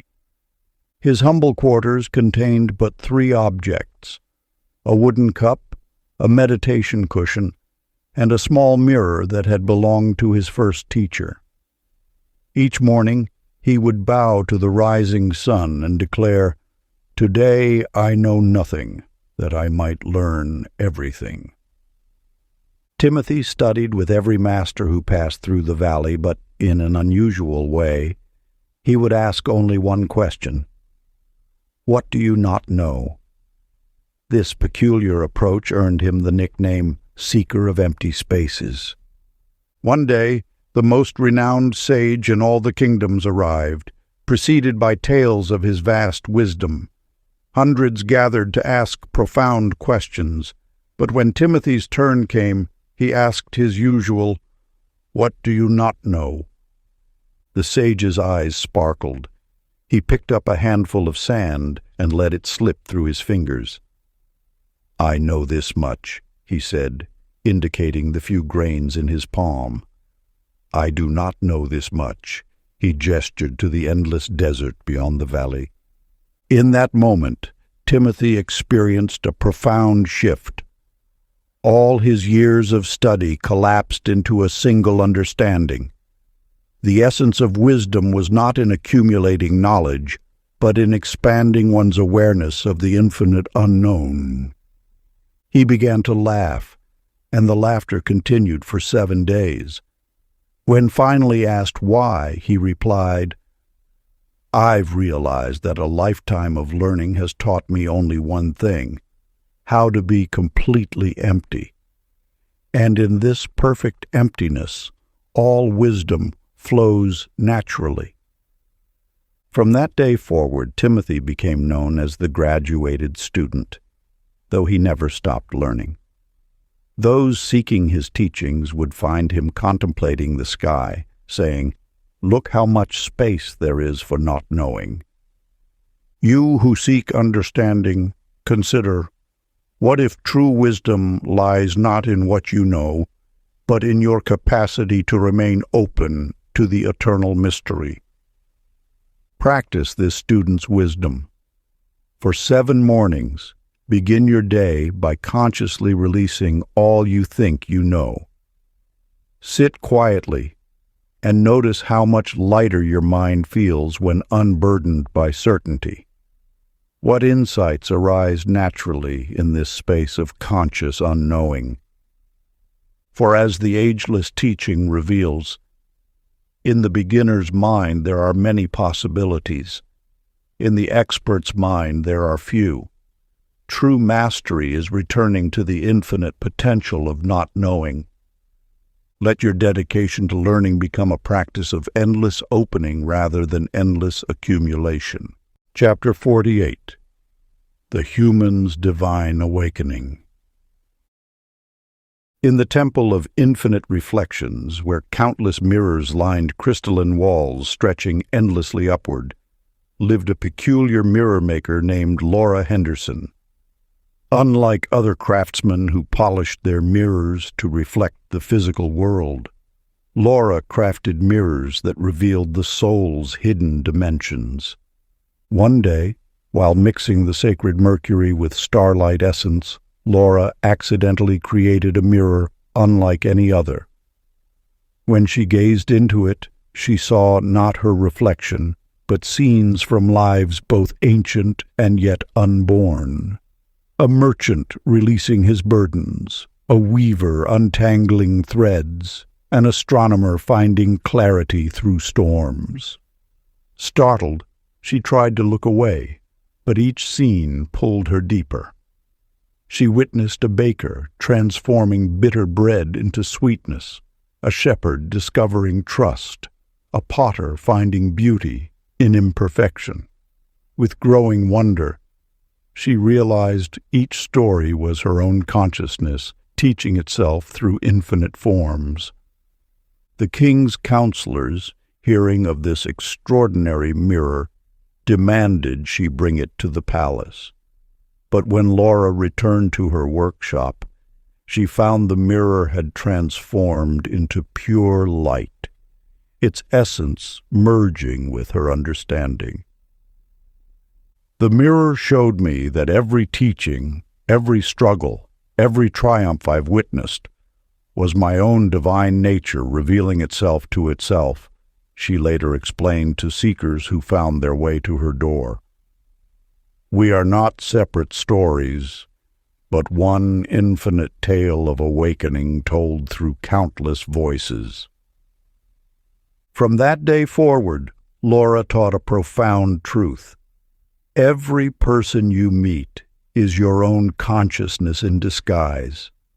Every lesson you learn is your divine nature remembering itself. Every challenge you face is the universe evolving through your unique expression. You who have journeyed through these teachings, consider, what if every story you've encountered was your own soul speaking to itself through the language of experience? What if every character was a facet of your own divine consciousness? Practice this final wisdom. For 7 days, sit in sacred reflection each morning. Recall the stories that have moved you most deeply. Rather than seeing them as separate tales, experience them as chapters of your own awakening. Feel how each lesson has been your consciousness guiding itself home to recognition of its true nature. For as the ancient mystery reveals, in the infinite mirror of existence, there is only one light playing through countless forms. When you truly see this, every story becomes your story, every awakening your awakening, every truth your truth. Let your understanding expand beyond the boundaries of separate self into the boundless awareness that contains all stories, all wisdom, all possibility. For in this recognition, you discover what you have always been, the divine consciousness witnessing itself through the miracle of human experience. If you enjoyed this audiobook, I created a free ebook version for you. You can download it using the link in the pinned comment. Conclusion. The lamp is low now, and the road grows quiet. The last page closes like evening over a still lake, yet the water of these tales keeps its faint shimmer beneath the dark. If you listen closely, you can hear it, the soft echo of footsteps that are not quite the characters and not quite your own, but something walked together. What have we learned, wandering this old country of the heart? That a cart moves lighter when the hands release, that knots open when fingers learn to listen, that clouds can be scriptures, and silence can be a teacher with 1,000 tongues. That bread remembers the mood of its maker, and broken things can scatter light more honestly than the unbroken ever could. Perhaps you came seeking a single treasure and found instead a small handful of seeds. Carry them.